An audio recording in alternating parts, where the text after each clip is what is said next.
Hello, you're watching Transbrations. I'm your host, nahshondion. Thank you for joining me. Today's special guest is author and meditation teacher, Charlie Vázquez, a founding member of Latino Rebels. A Bronx native, he's designed and facilitated creative writing programs such as Bronx Memoir Project, Dreaming Out Loud, and Our Stories NYC, which have served low-income residents, undocumented students, and LGBTQI youth of color in collaboration with the Bronx Councilonthearts, PEN America, and the NYC Department of Health. His latest project, Cuentos, was created in collaboration with the Clemente Soto Velez Cultural and Educational Center as a forum for contemplation, storytelling, and healing in the age of COVID. Charlie consults with organizations on creative writing and wellness programs and is a member of the Sterling Network, a collective of cross-sector professionals collaborating on systems-level future thinking in service to the low-income communities of New York City. Hello, Charlie, and welcome. It's great to be here, nahshon. It's great to see you. Good, it's nice to see you too. How are you doing today? I'm doing great. I'm doing great. It was a beautiful day in the city. So I went to get some yummy dinner and took a walk, and now I'm here with you. We all have them, and some have more than they would prefer. So we just want to go ahead and we want to acknowledge our haters and say hello to our haters. Do you mind saying hello to our haters? Hi, haters. Not at all. Hello to my haters, if I have any. Hi, haters. Thanks for tuning in. It's nice to see you again. So we met in 2014, around the time when you had just started at the Bronx Council on the Arts as the director of the Bronx Council on Arts writing, the director of the Writing Center. I probably have not seen you I probably haven't seen you since 2016, maybe. That sounds about right. It's been quite a minute. So where were your early years spent in the Bronx? I was born in Fordham Hospital, which used to be on the corner of East Fordham Road and Southern Boulevard by the Bronx Zoo and Botanical Garden. So I was born there, but I lived down the street closer to 182nd or so and Crotona in the East Tremont neighborhood, Tremont, Crotona. And then we moved up to Fordham Road. So my earliest years through kindergarten were spent there on the western flank of the Zoo and Botanical Garden. And then we moved over to Pelham Parkway, Allerton, where I spent most of my years in the Bronx. Crotona Park was around back then, wasn't it? Mm-hmm. Yep. Did you hang out in Crotona Park, Indian Lake, and those places? Yeah, my father took us, but we're talking about the early 70s, so a long time ago. And it wasn't sort of the hot spot for the burning buildings. It wasn't like a hot spot for burning buildings territory, but that sort of swept up all the way through there up to Fordham Road, sometimes even further up. So the city, the Bronx, that area looked a lot different. There was a lot of abandoned buildings. There was some burned out buildings. There was a lot of gangs. So in the daytime, he'd take me on walks around, and I remember Indian Lake and Crotona Park. But I was still quite young, and we left that apartment for Fordham when I was about 3 or 4. So I have like impressions, but not really well-formed memories, but we have photographs of me in all those places. So I know that we went. As a child, how did you escape danger growing up in the Bronx? Well, the arts, I mean, I sort of latched on to creativity from the time I was in kindergarten, which I can remember. It may have even preceded then. And the arts were kind of, sort of a gateway into another world, or a little bit of an escape for a while, or maybe a way to better understand myself. And it also made it possible to meet other people, young people, older people, mentors, who turn to the arts for the openness and healing and invention that was possible during during a really dangerous period in the borough. And we were like smack dab in the middle of it. So for me, it was definitely creativity. And that's how I started to meet other people who were like me. Whereas kids that I went to school with sort of went down a different route, and a lot of them never even lived long enough to get to high school. So it was clear from an early age that, you sort of had choices when you were young, and some choices could get you down a road to building some kind of a life for yourself. and then other choices, which may have seemed more appealing and fun when you're young and naive, resulted in early death for a lot of people that I knew. So the arts were like, they were sort of an escape. They were a pipeline into something else. Community, did you know any artists? Did you have any family members who were artists or anyone else in the arts? No, I mean, we had like art appreciators. There were people in my family appreciated art, music in particular, because we're Puerto Rican and Cuban. So there was a lot of Caribbean music, a lot of Afro-Cuban music. But as far as like people who sat at home and played things or painted things, not really. Not really. I think that the potential for it and the interest was there, but working class people devote so much energy to working and surviving and getting by that just sort of seemed like this, like it seemed like an extra thing. A lot of that development never really happened, and I think a lot of people in my parents' generation going backwards just never had the time and privilege. It's a privilege to be able to learn an instrument or to be taught how to paint. Yes. To be taught how to use a 35mm camera, and that for me, luckily, was part of my public education. Which at that time in New York, if you wanted a good public education, there were excellent options, and I was lucky to have had schools where the arts and the humanities were considered just as important as math and learning English and so forth. So, which ones did you go to? Kindergarten, I went to over by Southern Boulevard. I don't think it's there anymore. My grade school was PS 96, which is kind of in the Allerton Pelham Parkway neighborhood. And then junior high schools, 135, and it was called Christopher Columbus High School at the time. The names have changed, but the schools are still there in Pelham Parkway. So there was I was lucky to go to school with kids from all over the world. So there was a lot of diversity. To me was like normal, and then all of those schools had, actually, for me, I was a musician. So I learned how to read sheet music in 7th grade, and music, playing trumpet and orchestra and jazz band was pretty much what kept me in school through high school. You mentioned that the Bronx was burning. At your age, did you actually see buildings burning, or were they just abandoned at that point? Both.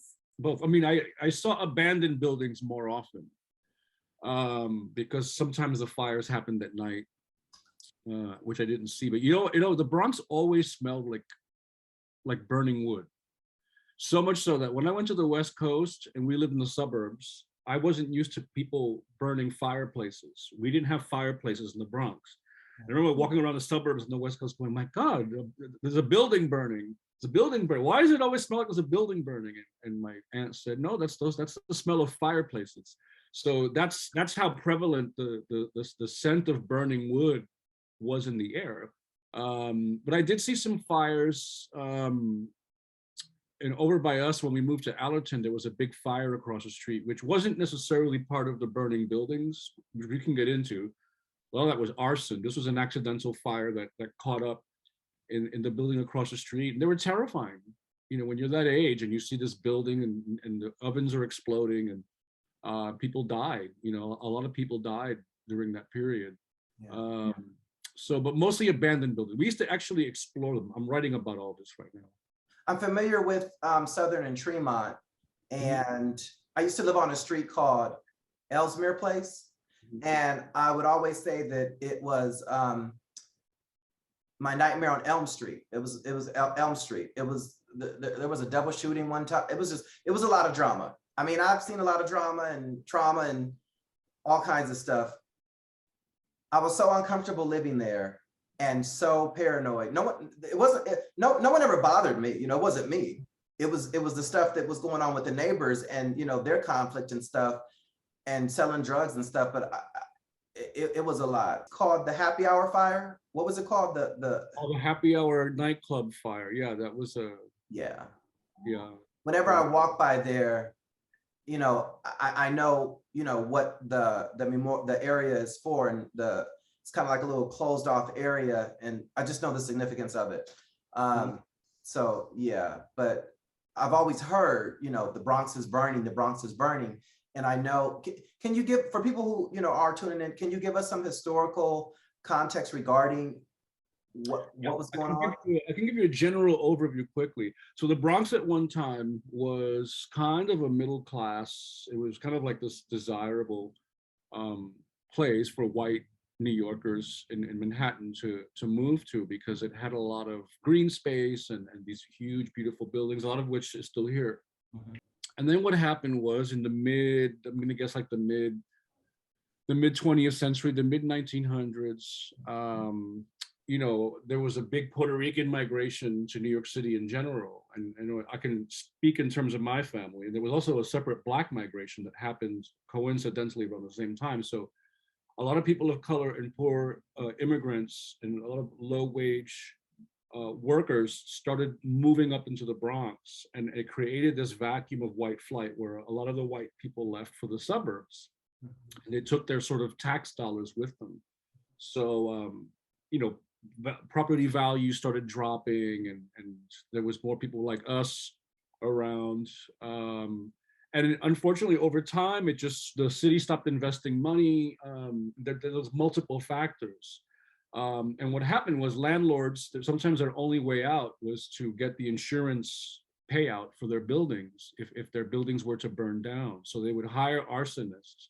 Sometimes they would do it. Sometimes they would hire people who lived in the neighborhood or gang members to light these buildings on fire. And a lot of times the people who lived in them didn't know. Sometimes they were warned. And it just created this domino effect of buildings for decades, well into the 90s, of landlords torching their buildings to collect their insurance bailout as a way to deal with these buildings that had dropped in value. So are we talking about hundreds of buildings or thousands? I saw figures. I don't want to give you an inaccurate number. I would say beyond hundreds, easily hundreds. It may have been more. But when you walk through the South Bronx, you see all these like newer suburban looking homes and structures, and chances are there was a brick building there at one time that dozens of families lived in, that was burned. Yeah, there was a lot of like gangs and stuff, and it just became a very poor, turbulent place very quickly. And that was I was born into that. So to me, that was just my normal world.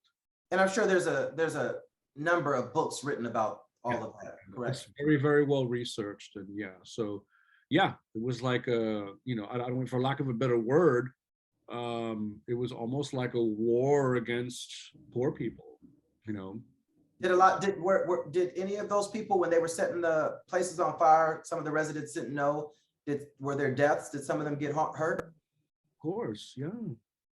Oh yeah, lots of people died. Lots of people died.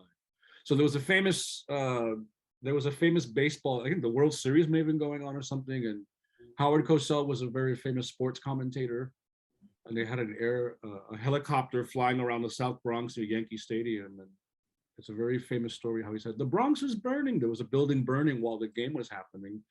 And then that was sort of being watched by the whole world. So the whole world thought of the Bronx as sort of this hellscape where, you would get killed and slashed and your building would get burned down. And there was a little truth to that. But a lot of times, like, we weren't, necessarily setting our own homes on fire, right, which is how they spun it. The press would often spin it that way, but really it was kind of a white collar crime where the landlords, who were mostly non-people of color, were getting their buildings to burn down to collect their insurance payouts to sort of move or to go back to where they were living, wherever that was. So it was a very difficult time, Were a lot of them eventually prosecuted or no?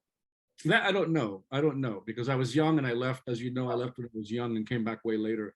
Mm-hmm. So, but there's plenty of research on that and books. If people want to look into it, just look up The Bronx is Burning.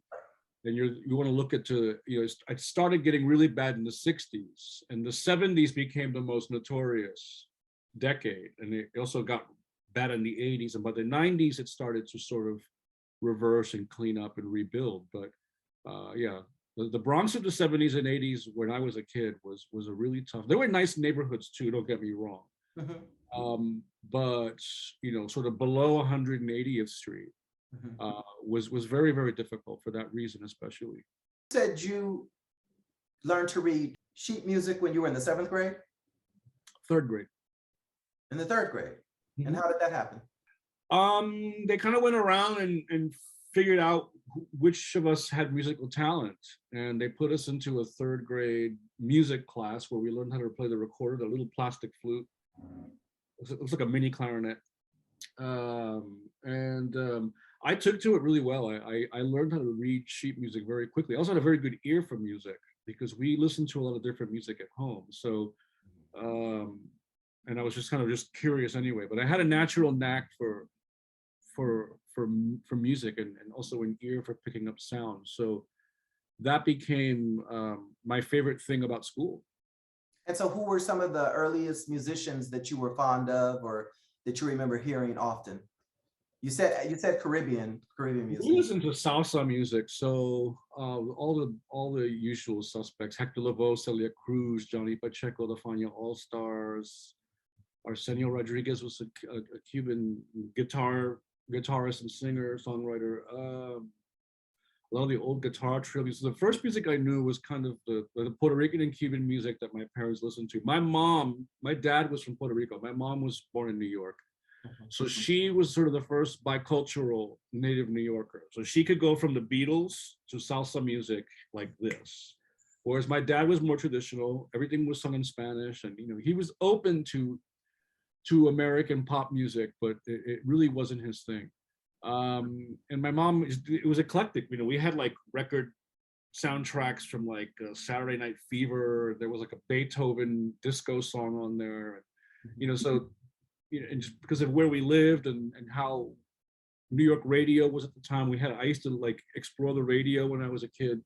Mhm. By the time I was 7, I'd heard so many different kinds of music that I didn't know it at the time, but it sort of just opened me to learning how to actually make it, how to interpret it, how to learn how to read it and play it in a group setting.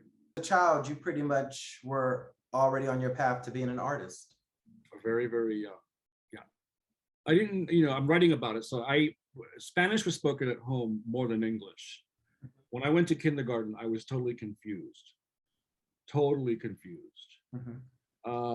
And I knew English. Obviously, I heard English growing up as a kid, but at home, the radio was in Spanish, the TV was in Spanish. My grandparents only spoke Spanish. They spoke very broken English. Mhm. My father spoke excellent English. My mother spoke both, but Spanish was the default. So my world was a Spanish-speaking world, and when I went to kindergarten, it was all in English. Even though most of the kids were Latino, like I was, it was all in English. So there was a lot of discomfort that came along with that. So play and art making and things that didn't require me to speak wound up becoming sort of my little comfort zones while I was learning English. I didn't catch up to my peers in English until about the third grade, and then it took over. I'm going to read a quote. Yep. I was always an avid reader, and I grew up in a bilingual home where newspapers were read in 2 languages, and I studied other languages on my own. Languages were always something that was important to me and central to my identity as a bilingual Latino. So what languages did you study? Moving into that's way later. I mean, obviously, I learned Spanish and English together, and then I learned how to write and read in English first. And then I sort of caught up in Spanish. After in junior high school, we took Italian and French, which was kind of required. Okay. So I liked Italian because it was easier. I also heard a lot of Italian growing up. There was a lot of Italians in the Bronx that spoke Italian. In the Belmont area? Yeah, and that you heard Italian everywhere, the shopkeepers and the church everywhere. And then French was really hard for me, but I would come back to that years later. Okay. So the 3 languages I speak now in order of ability are English first, Spanish behind it, and then French is my 3rd language. I wound up studying French for 10 years way later. And when and how did you discover Edgar Allan Poe's Cottage? My father used to take me to his park on Fordham Road. We lived on Fordham Road from about 1974 through 77, somewhere in there, mid 70s. And he would put me on his shoulders and walk me down Fordham Road. He would go get his hair cut at the disco barbershop, and we'd walk into this park because in Poe Park, which is near Fort, is on the corner of Fordham Road and the Grand Concourse. There's kind of like this weird big gazebo type stage in the middle there, where back in the day, like I guess like Polish and klezmer bands used to play. By the 70s, like some salsa bands started playing there. There was often live music and drum, people played congas on the street a lot, like all the time. Now you see it now and then, but back then all the time. So Poe Park was, there was usually live music going on, at least drumming. So he went there a lot. And one time we walked to the back of the park where the Cottage is, and he said to me, a very famous writer used to live there. This is about I was about the kindergarten age. Okay. And he may have told me who it was, but I was still too young to understand. But I knew that this old looking house that didn't look like the house we lived in an apartment building. There was this old looking house that looked like something out of a TV show, about a long time ago, that a famous American writer lived there. And then years later, I would rediscover that and read all his work. I remember going there to work on the Bronx Memoir Project. It's a small park. Yeah. And the library is around the corner from there. What libraries did you frequent as a child? Do you remember? The first one I went to, and we'll come back to it later if we discuss my introduction to Buddhism. Yes. The Allerton Library, when we moved away from Fordham, then I was able to sort of get around on my own. Oh, okay. About 12 or 13. So the Allerton Library, and then in high school, I used to go study at the main library in Manhattan on 42nd Street and Fifth Avenue, because once I discovered it, you could take your books there and sit there all day in this big, quiet, all you heard was like just people whispering, and it was a good place to concentrate. So the Allerton Library, the New York City, the main library branch downtown, and I think I went, there was one on Fordham before the library center got built on another street nearby, but I went there once or twice. Do you remember some of the books that you were interested in back then, or is that just too? No, I remember some stuff. So I was into Edgar Allan Poe once I discovered him in third grade. I was in an advanced reading class in third grade where they used to give us more challenging material. So the teacher would read the stories to us often, and then we would read parts. So I looked for Edgar Allan Poe. I like Jack London. I liked horror. I like suspense and adventure books. Jack London wrote stories about Alaska, about wolves in Alaska, and about sled dogs, life on the tundra, and also a lot of stories about sailing. Jack London, Edgar Allan Poe. Those are two really, really early examples, and then it sort of branches out from there. But just stuff that was exciting and very different from the world I knew, which is, I didn't want to, years later I would find books about that sort of reflected the culture I was from, but I was into books. To me were like turning the TV on or going to a movie. They were like this portal to this other world. So the horror stories of Edgar Allan Poe I really liked. And I liked the Jack London's sort of the danger element in Jack London's tales of adventure.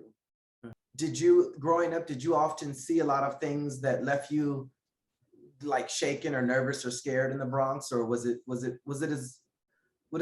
as bad as from what I've read or from the stories I'm hearing now? It was. I think until a certain age, a lot of things went over my head. And also a lot of, if you look at a lot of violent crime statistics, things kind of happen in the early morning hours. So I think a lot of things happened when I wasn't around. But as a kid, yeah, you'd see my dad pointed out there was this a homeless man had died.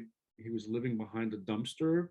But I don't remember if it was the Bronx or Manhattan, because we went into Manhattan quite a bit. But uptown Manhattan was just an extension of the same poverty. There was a man behind the dumpster. His feet were sticking out, and he had died. And the coroner, I think the coroner's truck had come, and he pointed it out without like upsetting me too much. But no, I think my eyes would open to that stuff years later. A lot of stuff I didn't know what it was. Even if I did see it, I didn't know what was going on. Right. Yeah. But like I never saw anyone get. No. Years later, I was in Times Square when someone got stabbed in the leg. I didn't see it happen. I saw him. He stumbled out of one of the porn theaters, and one of the bouncers started chasing him, and they caught him. And he got someone stabbed him in his thigh in the theater, and then he sort of stumbled out, and there was like blood on the sidewalk. That was in the 80s, so I was a teenager. So not as much as other people, I know some people have those moments where they tell their children, shut your eyes, close your eyes, close your eyes. It may have happened. There's probably things I don't remember, but right, yeah. So I'm going to read another quote.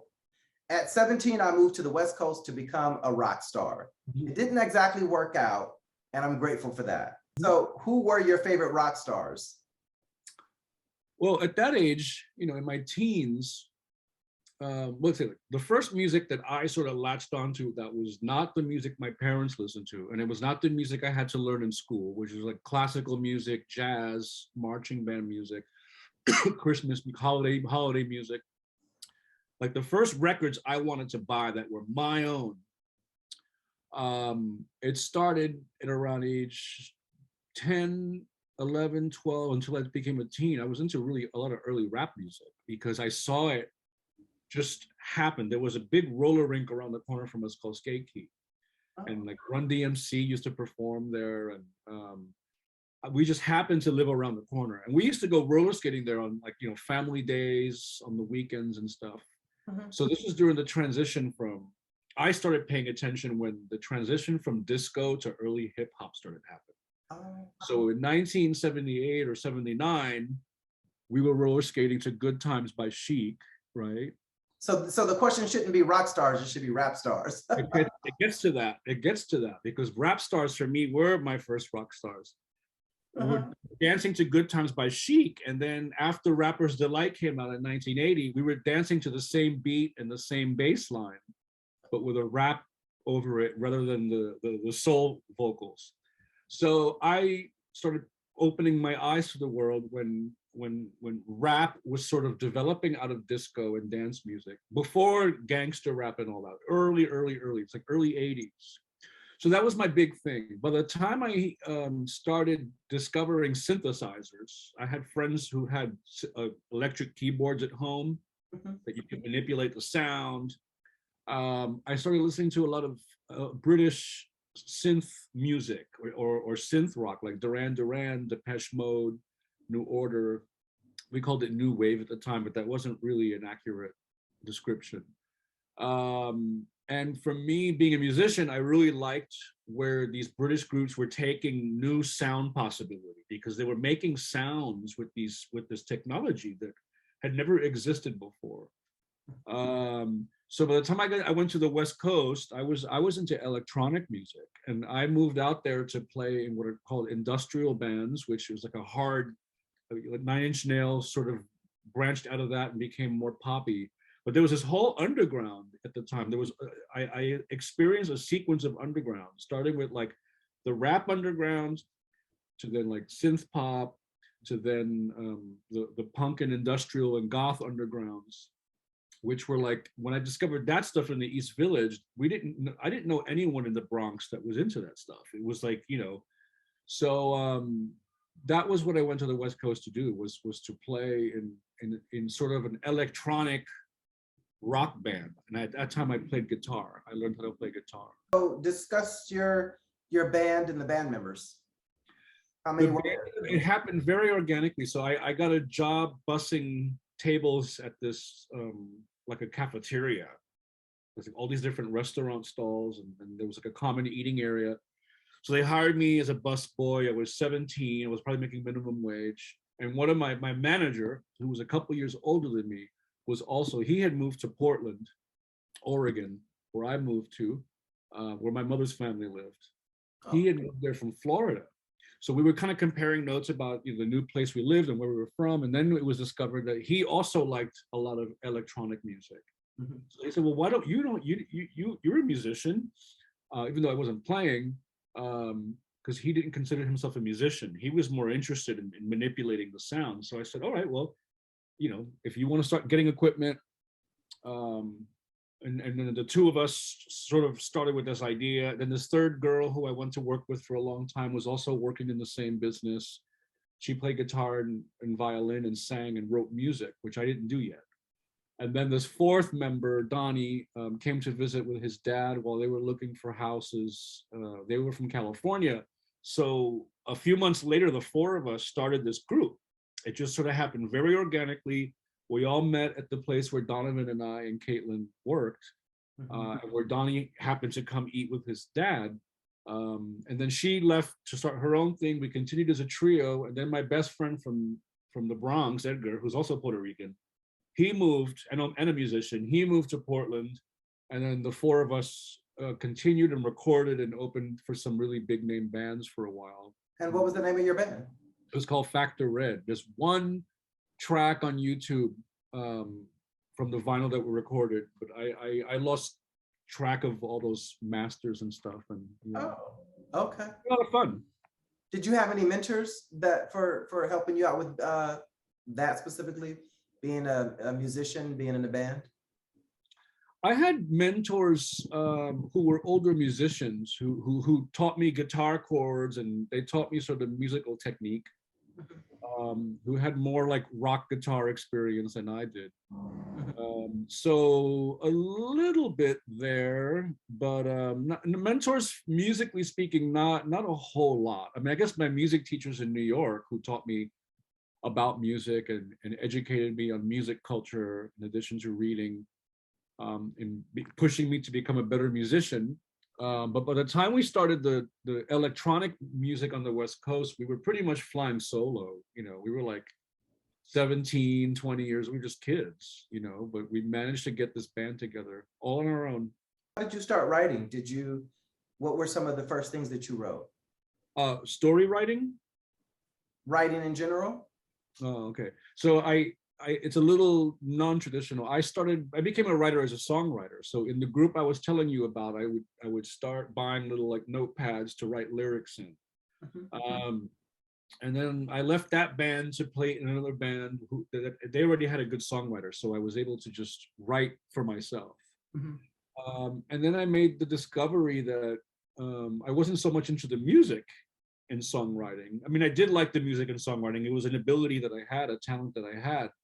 But I became more interested in what the storytelling of the lyrics could do. And then the pieces started getting longer and longer.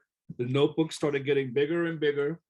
And the next thing I knew, like I had all these, by then I was about 25, and I was in this really turbulent relationship with a heroin addict. And all I had just come out, my friends were having like, more like normal whatever that means. More civilized relationships, I should say. And I wound up hooking up with someone who was also an artist and who was a lot of fun and very sexy, but not the best influence. And I started writing about my relationship with him. And then those drafts over the course of, I don't know, like 7 years wound up becoming the first draft of a novel, but totally self-directed. I would buy books on writing craft at the bookstore, and I didn't know any writers, and I didn't know any fiction writers before the internet. So did you have any writing mentors? Later I would, when I came back. Okay. Yeah. And so at that point, did you stop writing music? I stopped playing music. Yep. You did. Yep. I stopped playing music when I was about, I don't know, 27 or 28. And I at the time I was doing 35 millimeter black and white photography. So I stopped. I ditched music because I've been doing it since I was a kid, in different ways, and on different instruments and in different settings. But I ditched music to explore photography and to explore writing. Photography because I can't draw and I can't paint the way I imagine things in my mind, and it's the curse of growing up and going to good museums. So I know that visual art, my eye to hand coordination isn't suited to the visual art that I want to make.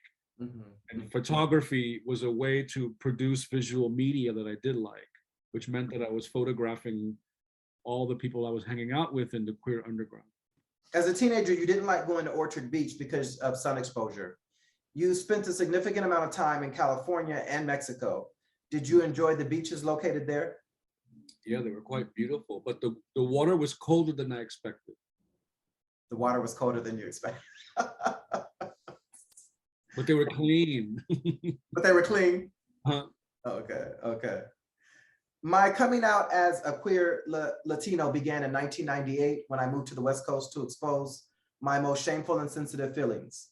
As a fledgling queer Puerto Rican from the Bronx, I didn't have the support of my greater family and community and hoped to find it elsewhere.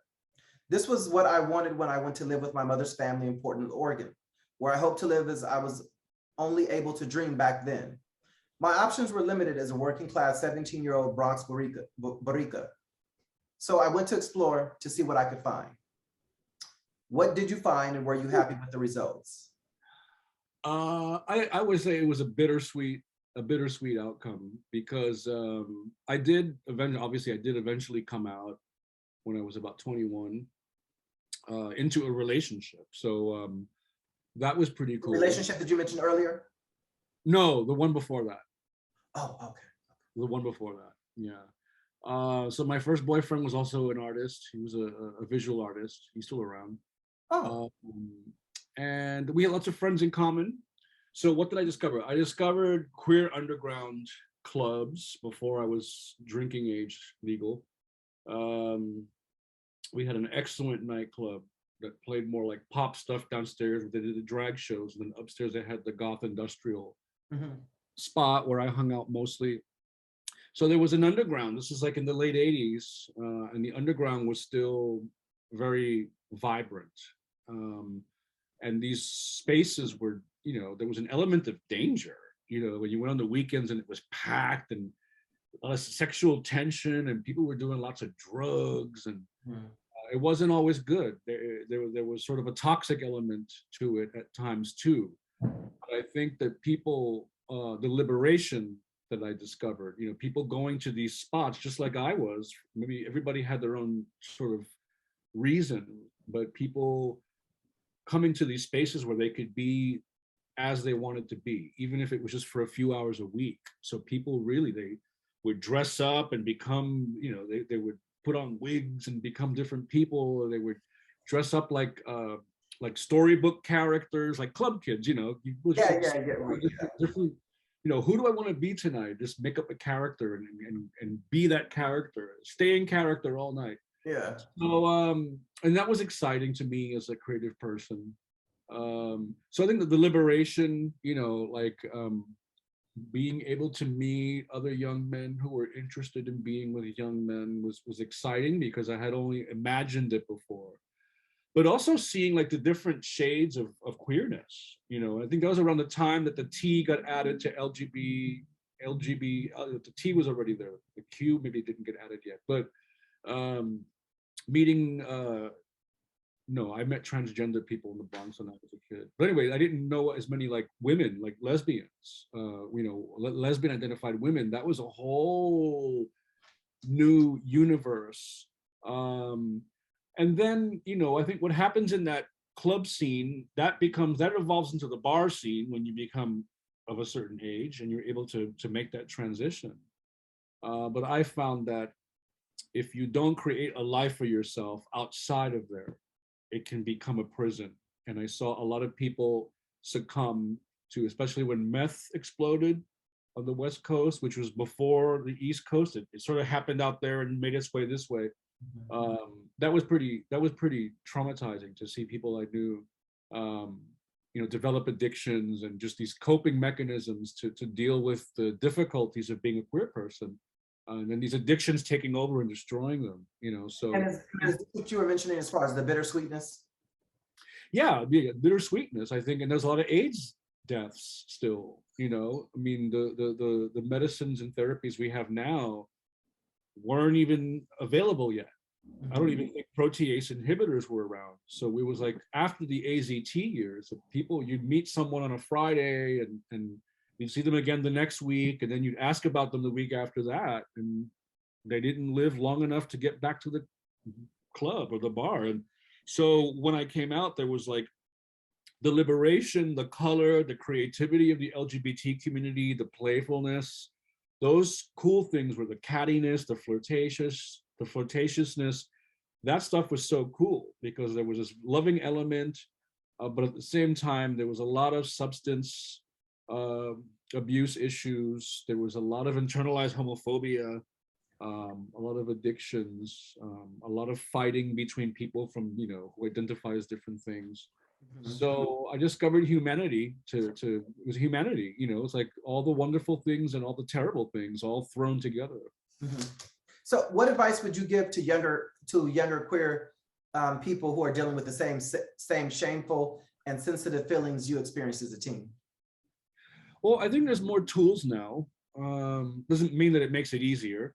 Depends on what your family life is like. If you even have a home. I've worked with all kinds of kids who are in transition. I think the most important thing is to stabilize yourself. And what I mean by that is, do what you can to get the help that you need. Do what you can to find a roommate situation and enough employment just to get you by, and make that survival your focus, because you're going to need people to lean on now and then, and that's okay. But I think that I was always I love working. I'm a workaholic, and that's also has its negative side. But I would work sometimes 50 hours a week just to be able to pay my measly rent. Just to have a home to go back to. So, get the support you need. Don't be afraid to ask for the support that you need. I think there's a lot of shame out there. You're not alone, and people have been in your situation for a long time, and there's a way to a better place, but it's going to take you being as together as you can and learning self-love and self-care. Which is, aligned to the work I'm doing now. It's like you need to learn how to become your own best friend and watch out for yourself and make the best decisions that you can when other people are trying to lure you in another direction. Yeah. So that's my long, short answer. A crucial phase of that exploration was the intoxicating parallel universes of gay queer bars, where I discovered a diverse and civilized people, my second community. I never experienced the range of humanity LGBTQ people shared and offered one another. To others who've been cast out of their families for being abominations and embarrassments. I had my mother's love and support during those rough times, and knowing this kept me from taking wrong turns as others around me did. I kept my head screwed on tight as I grew. So regarding the range of humanity that LGBTQ people shared and offered each other decades ago, do you feel this way about the younger LGBT community? Do you feel that they're just as? I imagine it's similar out there. We had the pandemic, which kind of cut me off from going out and stuff. But I think based on the work that I did with Our Stories, which is the most recent work I've done with that particular community, yeah, I think life is better resourced right now. And I think that the work that the LGBT centers are doing, like the Brooklyn Pride Community Center does excellent work, the center downtown does excellent work, Destination Tomorrow and the BX does excellent work. They become like these safe spaces, these alternate family spaces. I think the humanity is out there. Sometimes we just need to find it, and sometimes we need to be the person we're hoping to find, right? So save yourself. Yeah, we gotta save ourselves. I've been doing it for 44 years. And there's a degree to Sean, no matter how bad things get, and I've been very self-critical of myself, there's a degree of self-love, even if it's minimal, that you hold on to, because once you let go of that, you're adrift, and you are just subject to whatever the world does to you. So, becoming your own best friend and advocate is so crucial. Learning self-love is so crucial. So I would imagine that it's a similar situation out there, but I think the advantage people have now is that there's more open dialogue about this. We have the internet as a resource. We have these well-resourced LGBTQ centers. So we have to keep looking until we find what we're looking for. We can't just give up if we don't find what we're looking for right away. Yeah. As with the Puerto Rican community, I now live as an openly queer man. We can get to a better place as a nation. My people have suffered centuries of church-perpetuated homophobia and misogyny. And though we're creeping beyond this, it's taken a lot of work. It's taken the courage of icons such as Antonia Pantoja, Pantoja. Yeah. Antonia, say it for me. Pantoja. Margarita Lopez, Ricky Martin, and Sylvia Rivera. Those who weren't afraid to stand up and say no. And then again, and again, until those who refused to listen found themselves with the rest of the community against them, no more. Do you remember how Antonia, Margarita Lopez, Ricky Martin, and Sylvia Rivera came onto your radar? Ricky Martin did first, but he was a little kid like I was. I think we're about the same age. He was in a pop star called Menudo that was huge in the 80s, and it was like a little teeny bopper band. So a lot of the girls listened to it. I didn't listen to it, but I heard a lot of the music. All the Puerto Rican kids listened to it. So I knew who he was first, and then he became a pop star in the 90s while I was on the West Coast. And I pretty much guessed that he was gay. My assumption was that he was gay before he came out. The other, Charlie, was it a twinkle in his eye? I don't know. Maybe I saw something of myself in him. I don't know. It just, I don't know. I can't answer that. Sometimes it's a sweetness there. It's a guitar. Yeah, I think it's that. Yeah, I think it's that. And I think with him also there was a sort of a tenderness, and he played like the whole like sexy papi chulo thing, but there was something softer there. Softness, yes. Doesn't mean that heterosexual men can't be soft. They can, but I don't know. That. The women, the other people you mentioned, I learned about when I got back to New York in 2006, and I came to New York after I resolved all my coming out issues on the West Coast to become one person. Right, I didn't want queer West Coast Charlie and Puerto Rican East Coast Charlie who wasn't talking about that, and this one was this Charlie talking about that. I was just like, one Charlie. So you didn't want fragments, so you just wanted one main character. Yep, exactly. So I started doing some research in Oregon, and I would type into Alta Vista before Google, like queer Puerto Rican artists and stuff, and then all these names started popping up. So some of the activists that you mentioned came up, as well as names like Charles Rice Gonzalez from the Bronx Academy of Arts and Dance, Larry LaFount, and people that I would meet years later. Were already the internet was already sort of archiving them as people related to queer Puerto Rican culture in New York. So when I got back in 2006, these are the people that I kind of like sought out eventually, as well as starting to read books about the activism in the Puerto Rican and Black communities relating to AIDS. And so that's how Sylvia Rivera. Antonia Pantoja was a lesbian who kind of concealed her identity for a long time and lived in the East Village. And she started Boricua College and Aspira and all these foundational, what are now Latino organizations that have since built up to serve other people. Okay. So yeah. And collectively, what do they represent for you? They sort of did what they sort of did before me. I mean, they were older, most of them. They kind of weren't afraid to confront our community. Most of them were Puerto Rican, I think all of them, to do the work that was needed, despite all of the homophobia and misogyny that you quoted. They were pioneers. They were institution builders, and it takes a certain amount of courage and fearlessness to do something for the first time, because you can't be afraid of failing. Right? That's always a possibility, right? So there was something about them I admired. I wanted to emulate them in some way. I don't know. I'm not saying that I have, but I thought like, wow, if these people sort of stood up and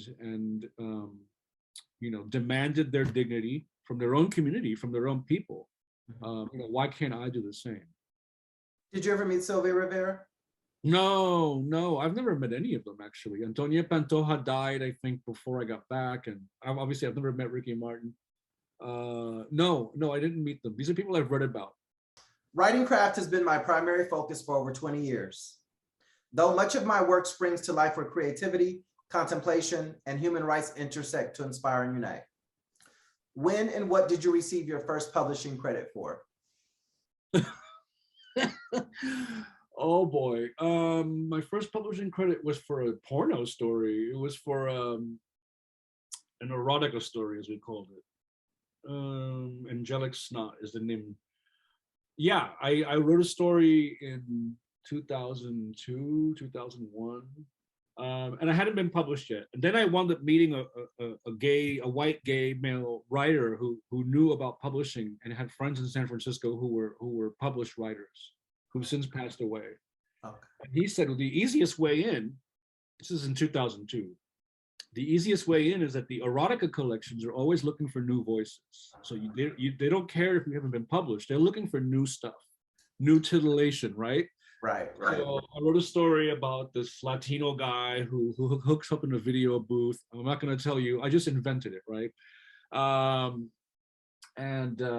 It's this really seedy, nocturnal. I love seedy, honey. I love seedy. So when I saw, that was my world for a long time. And the collection was called Straight ?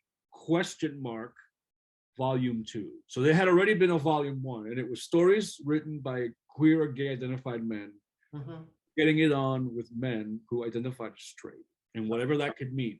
So I said, whatever, I'm just gonna try it. And then by then I was emailing. So it was an email submission, and I got a couple of months, I forgot about it. After I sent it off, I started working on other stuff. And I got an email a couple of months later saying, we'd like to publish your story. And it was my first publishing credit. I think they paid me like $25. So do you have a ton of CD stories? No, not a ton. I published about 6 or 7. And then I started compiling them into like an anthology. But then the editors kept writing me and saying, oh, we're looking for a queer Puerto Rican story about firemen. And then they wanted me to generate stuff with this really narrow focus. And I said, no, I've got stuff in my mind that has nothing to do with erotica. I'm cool with erotica. I'm very sex positive, but I didn't want to be limited to writing erotica because I think it's a very legitimate genre, but I had other stuff in mind that wasn't that. So I ditched it. Yeah. When did you realize the importance of having people review your writing and the need for an editor? Around that time. Yeah, that's a great follow-up because I had shown, I think a couple of people some initial draft work, but they were friends, and friends are not the best people unless you're both writers and you're prepared to receive negative critique, which I have that now, but back then I didn't. When I submitted that story, the editor, I forgot who edited it, but he was very good. And he sent back suggestions saying, how about this here? How about this there? And some suggestions didn't work and some made the story better. And I realized, when someone else reads your work, they're seeing something completely different. So sometimes the feedback it works, and sometimes it doesn't. You have to learn how to distinguish. But it was really early on, and I'm grateful for that. Okay. As a writer, what is your writing process like? Tell us about the alchemy of your creative process.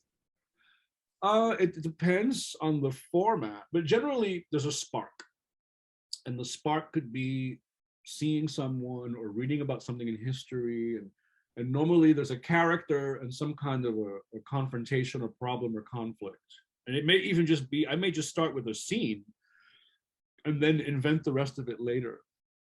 But usually I start with a character and like a profound, meaningful conflict, not like, what do I want to order from the Mexican takeout, right? It needs to be a bigger issue than that.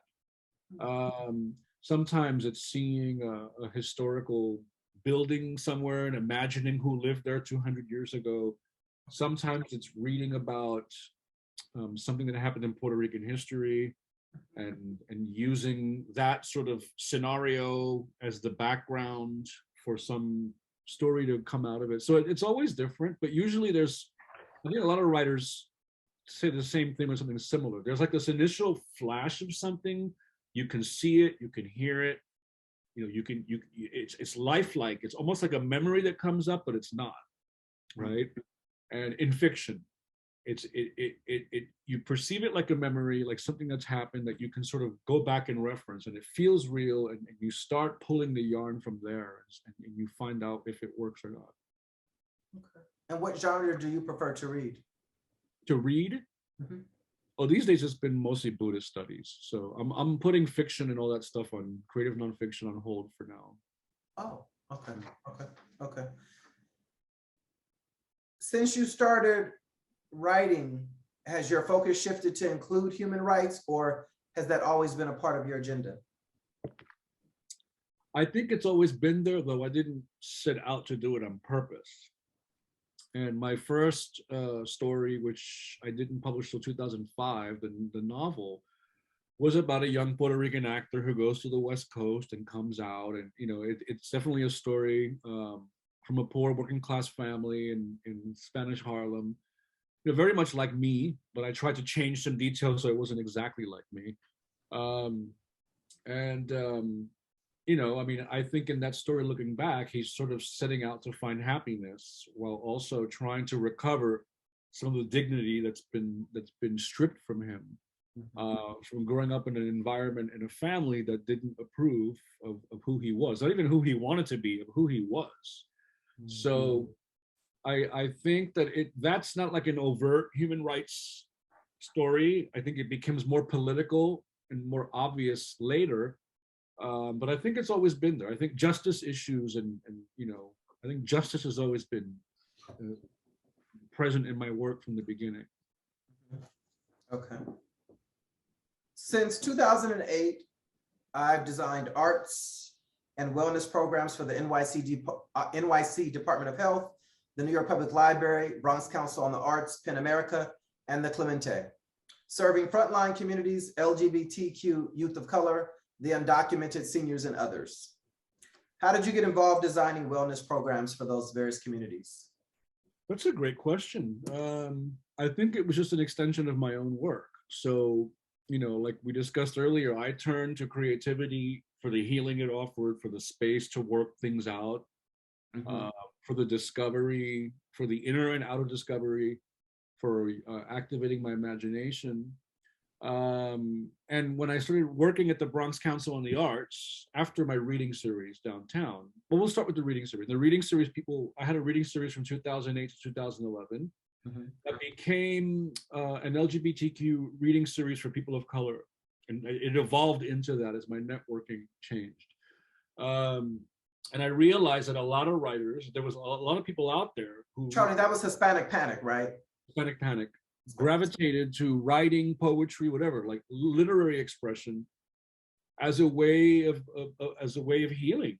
And what I realized was, okay, well, what if we start creating reading series and different writing workshops once I got to Bronx Council on the Arts, to create these spaces of creative writing with the purpose of using the writing to connect people and to help people work stuff out. Then after I became a meditation teacher during the pandemic, I started layering breath work and mindfulness meditation on top of creative expression and combining the two so that you have the body-mind healing that sort of the Eastern techniques use to help you ground yourself in your body before you open yourself to the creative possibilities of storytelling and writing and poetic expression.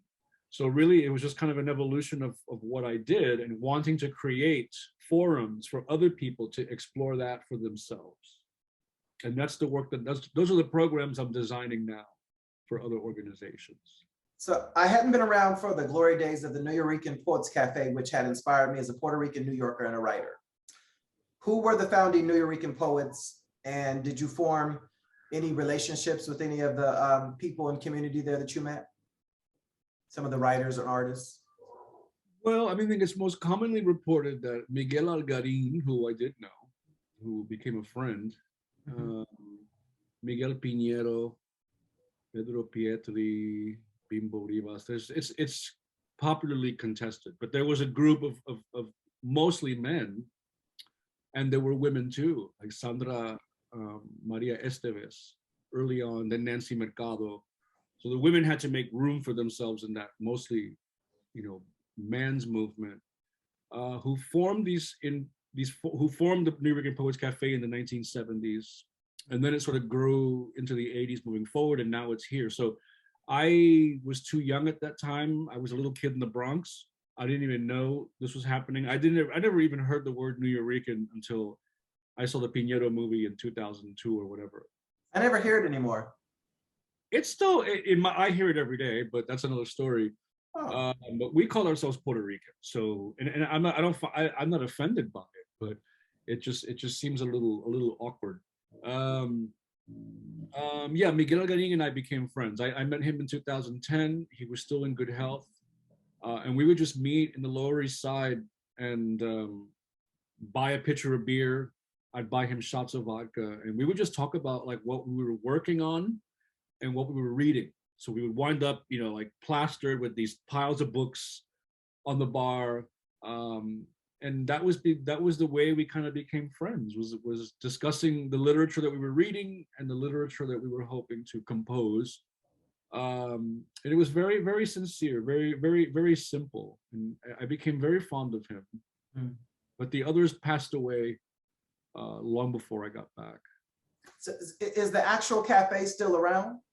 Yeah, I mean, I think it's the second space. The original space was where, what was that place called? There was a gay bar. Anyway, yeah, it's there. It is. Okay. I remember when I first met you, I think maybe within 6 months, probably was within 6 months, I remember going to a restaurant and having some food and drinks with you. So yeah, I remember that.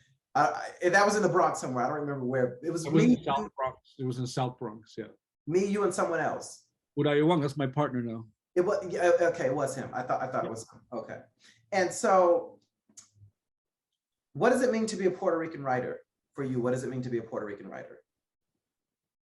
Well, it means, I think we'll start with what it means to be being a Puerto Rican. So, and the writer comes in after that, but there's a huge connection there that has to do with not just me.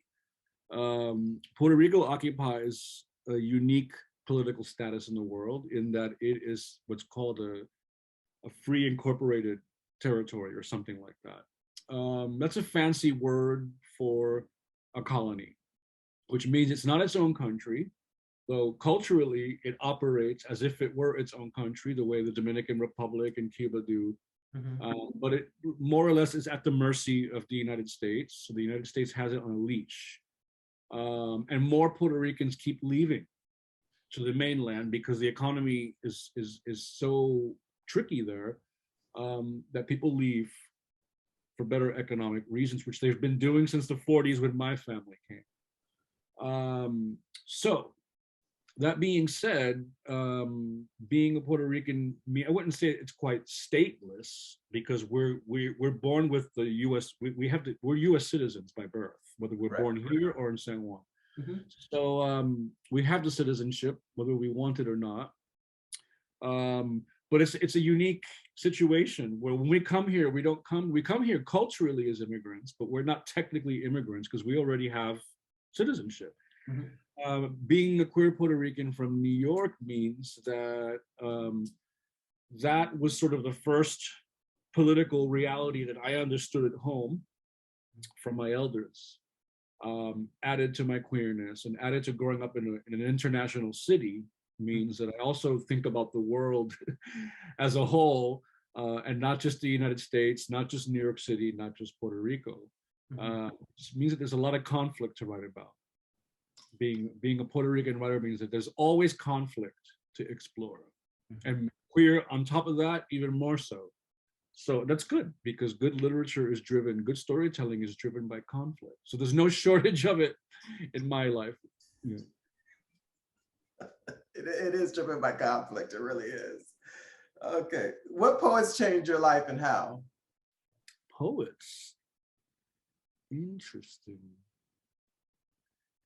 I had to read all like Robert Frost and stuff when I was a kid.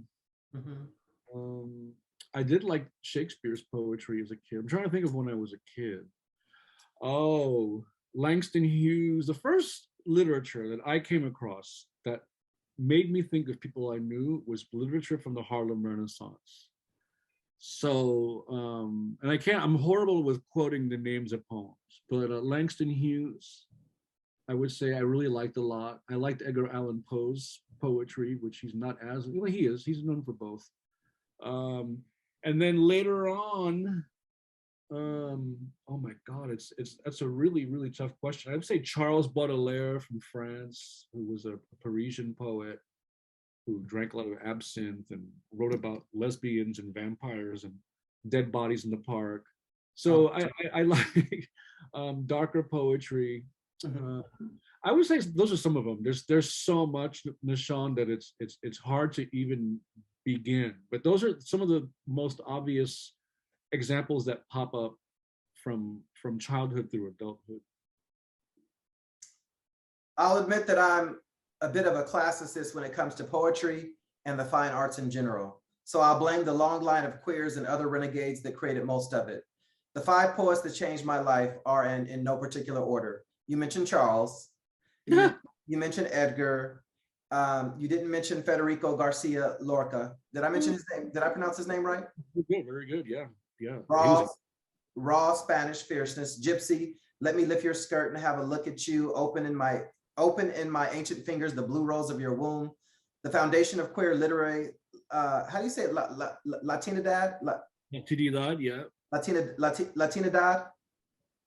Who better to have an affair with Salvador Dali? You didn't mention Arthur Rimbaud. A melancholy boy's colorful thoughts and imagination. I take that back. A drunken adolescent's brilliant imagination. The orphan's New Year gift still brings on the tears. Yeah. And I think you didn't mention, is it Francois Villon? Oh, Francois Villon, yeah. Francois Villon, Yeah. French bad boy, 15th century murderer, jail banishment, Jean Genet. I said it right? Jean Genet?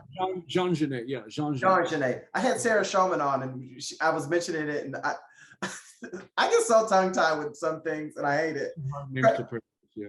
Predecessor by hundreds of years. So I know that those were some of the poets who you said had changed your life. You mentioned before that you dabble now and then, but you don't consider yourself a poet. In one of your books that was published Business as Usual, and it was published by Fire King Press, the story was Cortisone. You have a story in there about a Mexican trans woman who's a poet. And she writes poetry in the book. First of all, what was the name of, did that poem have a title? Do you remember? I don't think the poem in the story had a title though. No. What did some of your readers say about the poem that she wrote? And was it just one poem or several? A while ago, yeah. It's a novella, so it's like a long short story. Not quite a novel, but at the end, it ends with it's a prophetic poem. In that, what did people say about it? People really like that story, so I've put it on the back burner for now.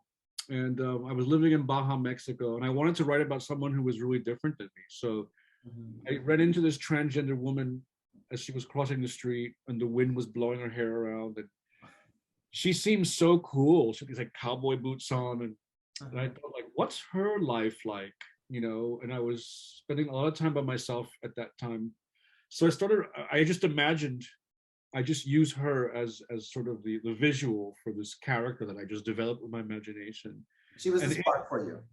And in the story, she falls in love with this kid who's trying to stay out of gangs, who doesn't know she's transgender. He falls in love with her. Okay. Or she falls in love with him first. And then as they become closer, as she's mentoring him, she falls out of love with him and he falls in love with her. So they switch places. Okay. At the end, there's a poem. I can't recite it from memory. It's in Spanish, I believe. In the story, she had written the poem many years before meeting him. And the poem sort of prophesizes meeting this lizard. He winds up, she uses the symbol of the lizard she connects the symbol of the lizard with him because he's very flighty and unpredictable. And he blends in well. And he's very mysterious and reptile-like.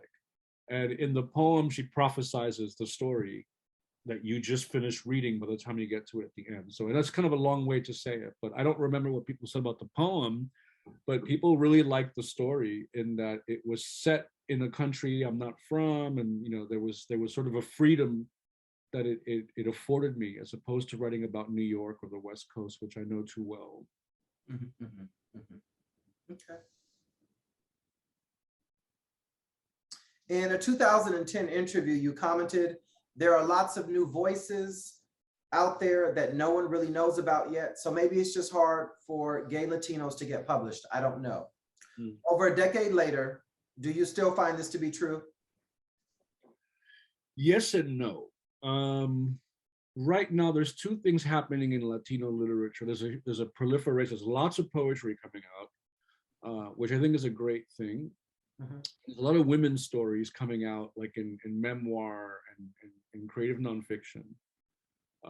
But the speculative genres I work in, like horror and so forth, there's still sort of this underground status there that operates there. No, I think it's a little easier, Nahshon. I don't think it's caught up to where our white counterparts are. And I think the African American literary history is so much older than ours that I think Black people are like leap years ahead of us for good reason. But I think for Latinos, the bicultural, bilingual factor, there's a lot of barriers, I think. But I see it getting better. I do see it getting better. It doesn't mean that I like all the work that's out there, but that doesn't matter. That's just my opinion. But I do think since that interview, which I don't remember, I do think things have gotten better. Yes. Do you write book reviews? I have, but it's not what I do. No, I didn't think so. So what do you think is the future for Latino literature and how gay Latino writers will fit into it? Well, I see one of two outcomes. The first, it being that it just becomes assimilated into American literature, the way African American literature found a home. That's one possibility. That's the assimilation possibility, in that it just becomes this other flavor of American literature, which it kind of is to some degree already. The other is that, this is the one I lean towards, is that we have some outliers who hang on to sort of the rebel renegade status and operate independently of that, even if it means jeopardizing success and fame and money and recognition, just to sort of keep things accurate and to write literature about communities like ours, people from communities like ours, from a non-mainstream, sort of more underground, urban perspective. So I kind of see them happening side by side, because I think people have to operate in the underground before they're able to sort of penetrate into the mainstream, if it even opens its arms to them. So I think more of the same, to tell you the truth. I don't really see it changing a whole lot. I could be very wrong too.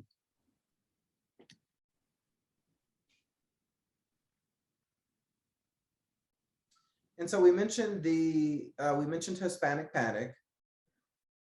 So you co-edited the breakthrough anthology From Macho to Mariposa, New Gay Latino Fiction in 2011. It was a collection of 29 stories, and it featured writers from across the LGBTQ Latinx community, including Afro-Latinos, Chicanos, and a Brazilian. It was the first of its kind anthology, and it gave voice to many writers who published for the first time in its pages, who felt compelled to share stories relating to immigration, HIV and AIDS, substance abuse, and other challenges and stigmas. Tell us about working with those writers and their voices. That project sort of landed in Charles Rice Gonzalez's lap in 2009, 2010. And he was reading at my reading series at the time, and we had just met. We had only met a few years before. And we were out somewhere, and he said, "Oh, well, I'm editing this anthology for Lethe Press. Would you consider submitting a story to it?" I said, "Of course." And then he said, after that, he said, "Would you consider co-editing it with me?" Because he was just really busy, as he typically is. So I said, "Sure." I'd done a little bit of editing by then, and I had been edited by very good editors. So you learn from editors how to edit someone else's work. So I felt confident enough to do it. And I was also curious to see what people were writing, because for some reason in Latino, in my circles at the time, I was hearing a lot more poetry, which is fine. I love poetry, as you know, but it's not my main discipline. Yeah. So I was thinking, what fiction are people working on, and who's going to submit, and what are their diasporas, what cultural backgrounds? Because Latino means, it's huge. It means so many things. So it was a great experience. I mean, we once he and I decided which 30 stories we would use, we had to sort of work one-on-one with the writers, and one writer wasn't happy with the edits and decided not to publish it, but we published 29 really strong stories. I know college professors wrote to me and said they were using it in their curriculum. They were using it in their classrooms. So I know that the anthology gave voice to not just the Latino authors who submitted to it, but created visibility for the kind of stories they were telling. And there's some amazing stories in that collection. So I would recommend, if your viewers' interest is piqued, it's called From Macho to Mariposa, 2011, by Lethe Press, Lethe. Yeah. So do you think there'll be another one at some point, or was that it? I don't think so.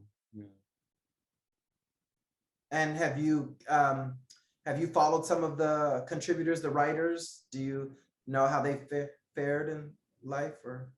Yeah, I mean, some of them I already had met by the time we did the anthology, and some of them I met afterwards.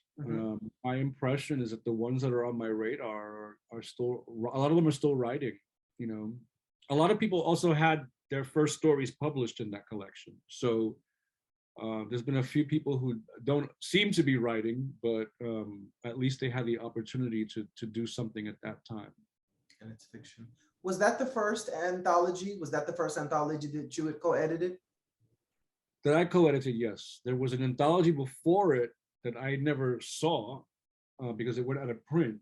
That was gay Latino stories. That Jaime Manrique, a Colombian writer and someone I look up to a lot, he edited that. But it was just hard to find. So we knew that there was more writers. The internet, Facebook had happened. We had connected with all these people who hadn't participated in that. And I don't think that we'll be doing another one. Yeah. What sparked your interest in editing?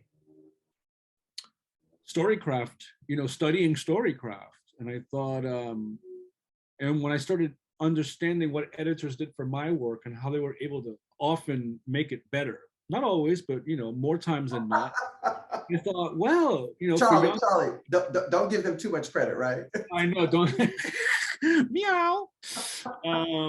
But I thought, well, and then I started meeting younger writers through my reading series who were interested in self-publishing. So I said, well, send that manuscript to me. Don't even don't even upload it to wherever until you've had someone else look at it. Yes. Because we can see our own mistakes 100 times and it's not as obvious. So our eyes fool us. So just learning storycraft, you become a better writer when you start to edit other people's work, I think. Yeah, I've worked with several editors, and I know my writing has improved because of that, with working with them, and but I don't plan on becoming an editor, but I'm very curious. It's piqued my interest. It's I wouldn't say it's as magical as writing, but you know, it's the fact that they do take it and improve it, and it's like, wow, like it's just it's amazing to see the improvements to read it. So how did you end up working at the Bronx Council on the Arts at the Writing Center? They found out about my reading series, and I'm forgetting exactly how it happened, but someone contacted me, the previous writing center director. I was put in touch with her. She said, come in if you want. We had a chat. She mentioned me to the executive director at the time. And then like a few weeks later, they hired me just to do the writing center. And there was already funding there to get Bronx Memoir Project off the ground. So I had to learn how to, write proposals and all that. And I did that for, I don't know, a few years, and then sort of rose up in rank in the organization until I left in 2018.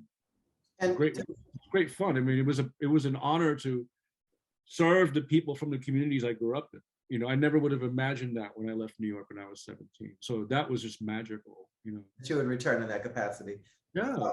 Tell us about the Bronx Memoir Project's purpose and your role. Maria, my predecessor, sort of came up with it, and she thought, well, how cool would it be if we had like a paperback of stories written by people from across the borough, whether they consider themselves writers or not. Most people have a story to tell. So let's find as many people who want to tell a story, who want to write it down, who want to work with editors to make it publishable, and let's compile it. And so really it was a way to give voice, Nahshon, to people who not just who didn't have a voice in general, not just in publishing, but who we normally don't hear from unless something goes wrong and the news cameras show up, right? So just to create visibility for people who normally don't receive it. Yeah. I think that one of my first writing credits came from the Bronx Memoir Project. And looking back at it, and I know you edited it, but the story could have definitely been improved. And I'm gonna leave it at that. You're always gonna think that when you look back. Yeah, you're always gonna think that because you grow and grow and grow, and the more distance that happens, the more distance is created between you now and what you were writing about back then. You're always gonna, And that's almost 10 years ago. So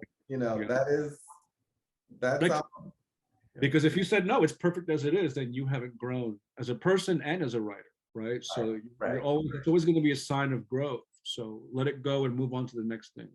And a lot of those, not a lot, but I think, what are they on, like maybe volume 4 or 5 now? They must be, yeah. Maybe even past that, yeah. And some of the participants, there were several different workshops, and some of them were taking place at Edgar Allan Poe's, there's an area, the building. Oh, the visitor center, yeah. Visitor center. I remember I went. I don't know if it was Vanessa Martir that day. I don't remember who it was, but there were several writing workshop people who were doing the writing workshops, and some of the people who contributed stories, they wrote about the Bronx's burning past. Yeah, that comes up a lot. Yeah. Yeah. Was that pretty much the main theme in the memoir? No, it was a recurring theme, but it wasn't the main theme. For some people, it was immigrating to the Bronx from Africa. It's dependent on the writer, but it does come up. It's always going to come up. Yeah.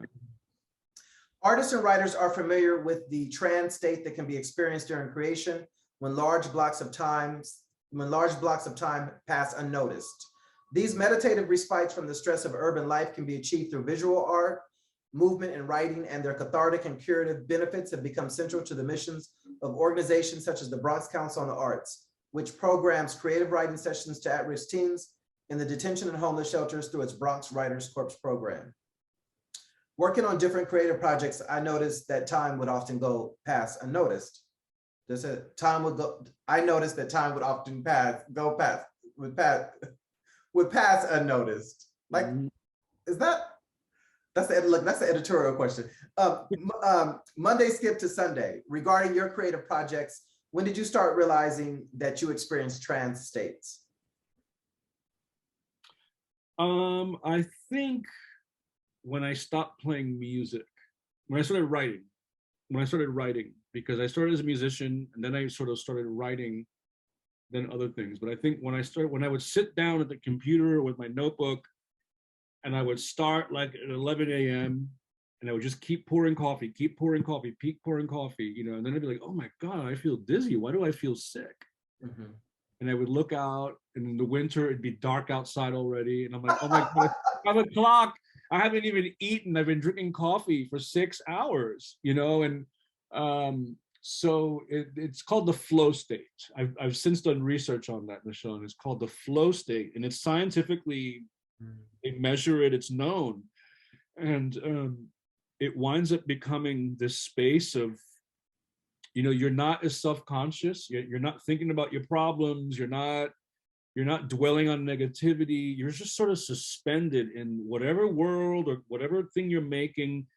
It just sort of takes over, and it's easy and it's smooth and it's warm, and it's an amazing thing. So my latest work with designing programs for organizations, that's exactly what we're trying to do, right? Without fancy equipment and technology, like, how do you introduce people to that? Some people experience it when they're playing basketball. It's not just creativity. You can experience it rock climbing, you can experience it on the basketball court. It's just like, it's called focused absorption, where you are so absorbed in what you're doing. Well, and it's anything that's pleasurable too, as well. What's that? Well, it would be anything that's pleasurable.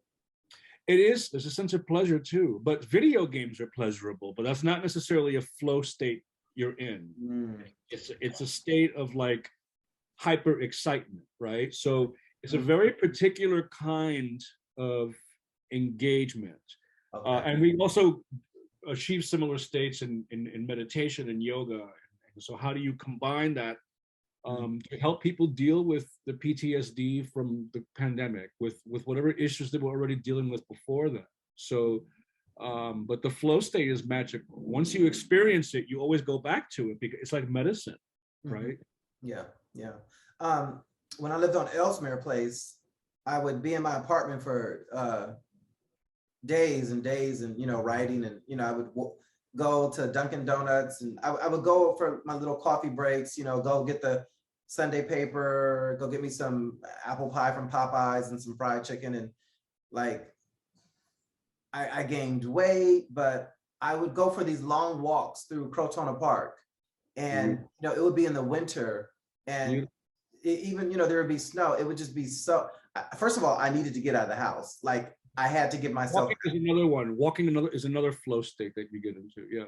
Right. I had to give myself those breaks, but yeah. So the National Endowment for the Arts Big Read is a partnership with Arts Midwest, and it broadens our understanding of our world, our neighbors, and ourselves through the power of shared reading experiences, showcasing a diverse range of themes, voices, and perspectives. The NEA Big Read aims to inspire meaningful conversations, artistic responses, and new discoveries and connections in each community. The Paperback Shoe was a wonderful discovery and made me feel like I did when reading Jack London and Washington Irving as a boy. A story so full of adventure, surprises, and unforgettable humanity. And the scientific trivia elements lent it a wonderful depth, entertainment, and a learning experience with an odd Australian twist. You also promoted the NEA Big Reads when you were at the Bronx Council on the Arts. How important are the NEA and the Big Reads program? They were really important. I don't know that the Bronx Council on the Arts is doing the Big Read anymore. I can talk about the work I remember doing. They're doing Bronx Memoir Project, but I don't think the Big Read is happening. The Big Read, basically what it does is you pick a book and you build you build creative programming around it. So my first Big Read, I chose Edgar Allan Poe's Stories and Poems or something like that. It was an anthology. And you get money to buy books, and you give away books, and you create. We had a couple of historical lectures because he lived in the Bronx, so we were able to connect his work. We were able to connect Bronx history to the stories and poems that he wrote when he lived here, and that's what gave the program legs. That we were able to connect Edgar Allan Poe's literary output to local history, because we know what he worked on when he lived here versus what he worked on in Philadelphia, Boston, wherever else he lived. So we isolated the stories that he produced in the Bronx and then used that history as a way to engage people. So with like young folks of color, we connected him to zombies and horror movies, and because he wrote about similar things, and we were able to creatively unpack Edgar Allan Poe's creative legacy and all the weird things that he wrote about as a way to engage people and to teach about local history. So I as a local Bronxite, it was deeply meaningful to me to take this work that I learned about when I was young, and to sort of turn it inside out in this really unique way, and also to get people reading, right? So I think that kind of work is really important, especially in this age of video games and getting disconnected from people. And there's a huge mental health crisis with young people because I don't think that they're developing the same way. No. Yeah, and video games are never going to be a replacement for cerebral stimulation, imagination. These things we need to learn how to use what we have. Were you happy with the results from the NEA Big Read program? Oh yeah. What books? Well, obviously, Edgar Allan Poe's books his poetry you were happy to see promoted. What books do you wish would have received support? Were there any books that you? Well, the review that you read, they were trying to get more books by writers of color in there. So I was hired by the NEA to read a stack of books. So we got some more Latino poetry in there, more work by Black writers, by Asian writers. So it's diversified a lot since it started. Obviously, if you're running a literary program in Harlem and there's only like 2 or 3 books by Black writers, it doesn't give you a lot of range. So, but I think the NEA is very responsive. There's a lot of folks of color who work there, and I think that they've developed it a lot since. So I don't really keep up with it now, but I think it's improved a lot. I don't know her name offhand, but I know she's from Los Angeles, and would be the chairwoman of the NEA. She's I read about her. Mexican. She's yeah. I don't know her name. I forget. I don't know her name. So this past weekend's tragedy in Orlando is situated on a devastating fault line of 10 social justice issues. What the presidential frontrunners will likely spend to their advantage as they include immigration, gun control, and LGBT equality and mental health services. My hard-earned experiences has taught me there are 2 kinds of people in this world: those marching ahead toward a better future, and those who wish to drag us all back towards the darker ages. How do you stay positive and not allow those trying to drag us back to darker ages affect you? That's a good question, especially at the crossroads we're at now. How do I stay positive? Kind of going back to what we discussed. I walk a lot. I try not to saturate myself with a lot of negative media. I read a lot, I write a lot. So I think just maintaining a creative life, maintaining an active reading habit, getting enough adequate exercise, eating healthy food, just being as good to myself as I can. A meditation discipline really helps. I used to go to the gym, but that sort of phased out during the pandemic, so I haven't started that again. There's only so much that we can do about these forces that we don't have control over, like Putin and his finger on the nuclear bomb button, right? So, but I know that we can sort of ripple positivity into the world, and I think the more of us that do this, the better, by just being the best people we can be toward ourselves, and then sort of reflecting that onto everyone around us. And sometimes that's really a hard promise to uphold. But that's been an ongoing struggle since I was a kid. And for me, it's always been creativity, intellectual curiosity, staying active, not getting sucked into my social media feeds and wondering why I'm depressed. Yeah.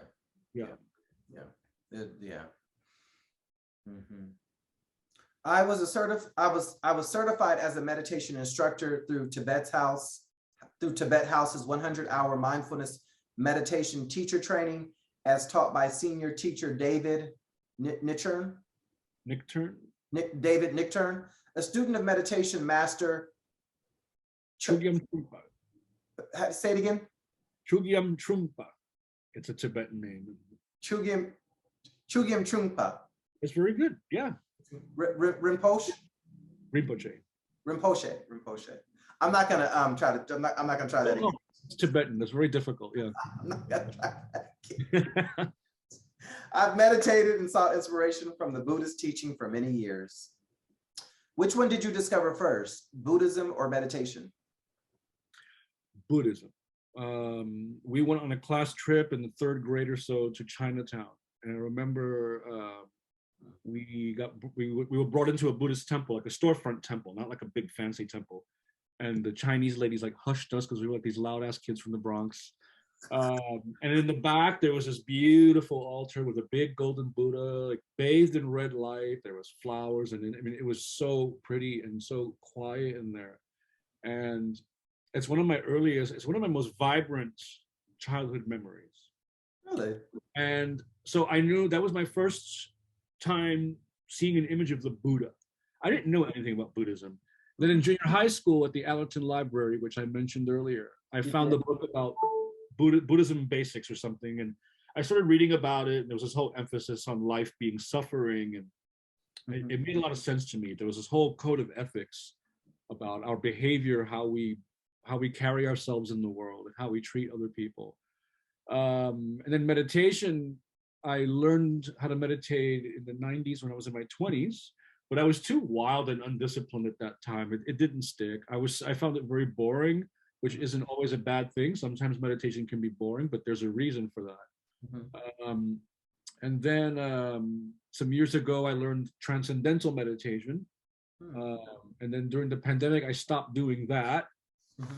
And then I took the teacher training during the pandemic when it popped up on my feed, and I thought this would be great. Like, if I get certified as a meditation teacher, I can sort of, reestablish my practice, really dedicate myself to studying the Buddhist teachings on an ongoing basis, not just reading a few books every few years, and just, adding a new framework to my life and my work as I'm about to turn 50 years old.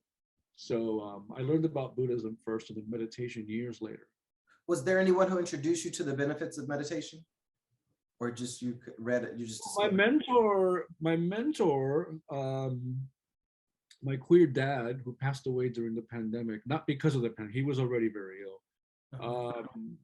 had studied Zen Buddhism in Los Angeles when he was young. So, and he wasn't like a daily practicing kind of Buddhist, but he referred to himself as a Buddhist and had always mentioned how it was a wisdom teachings. The teachings were always a source of wisdom that he would turn back to.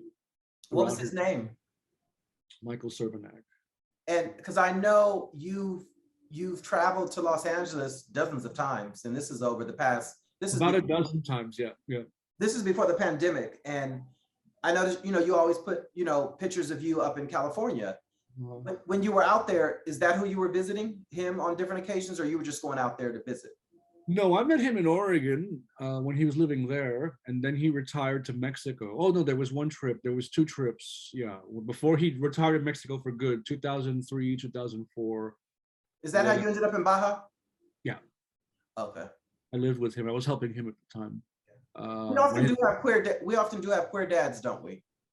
Well, yeah, I wasn't expecting it, but it was kind of like the dad that I needed. He knew about art, he knew about culture, he knew about all his friends died from AIDS, so he was the only survivor of all his friends. And he was just this an amazing person who I met at the right time. So that was a relationship that we cultivated for it was platonic. We were just friends. Were you the only? Were you his only child, or did he have others? He had biological children. No, were you his only, you said he was your queer father, so did you have queer siblings? Not that I know of. Oh, he just took you in? Yeah. Oh, yeah. Lucky you. Yeah. It was very lucky. Okay.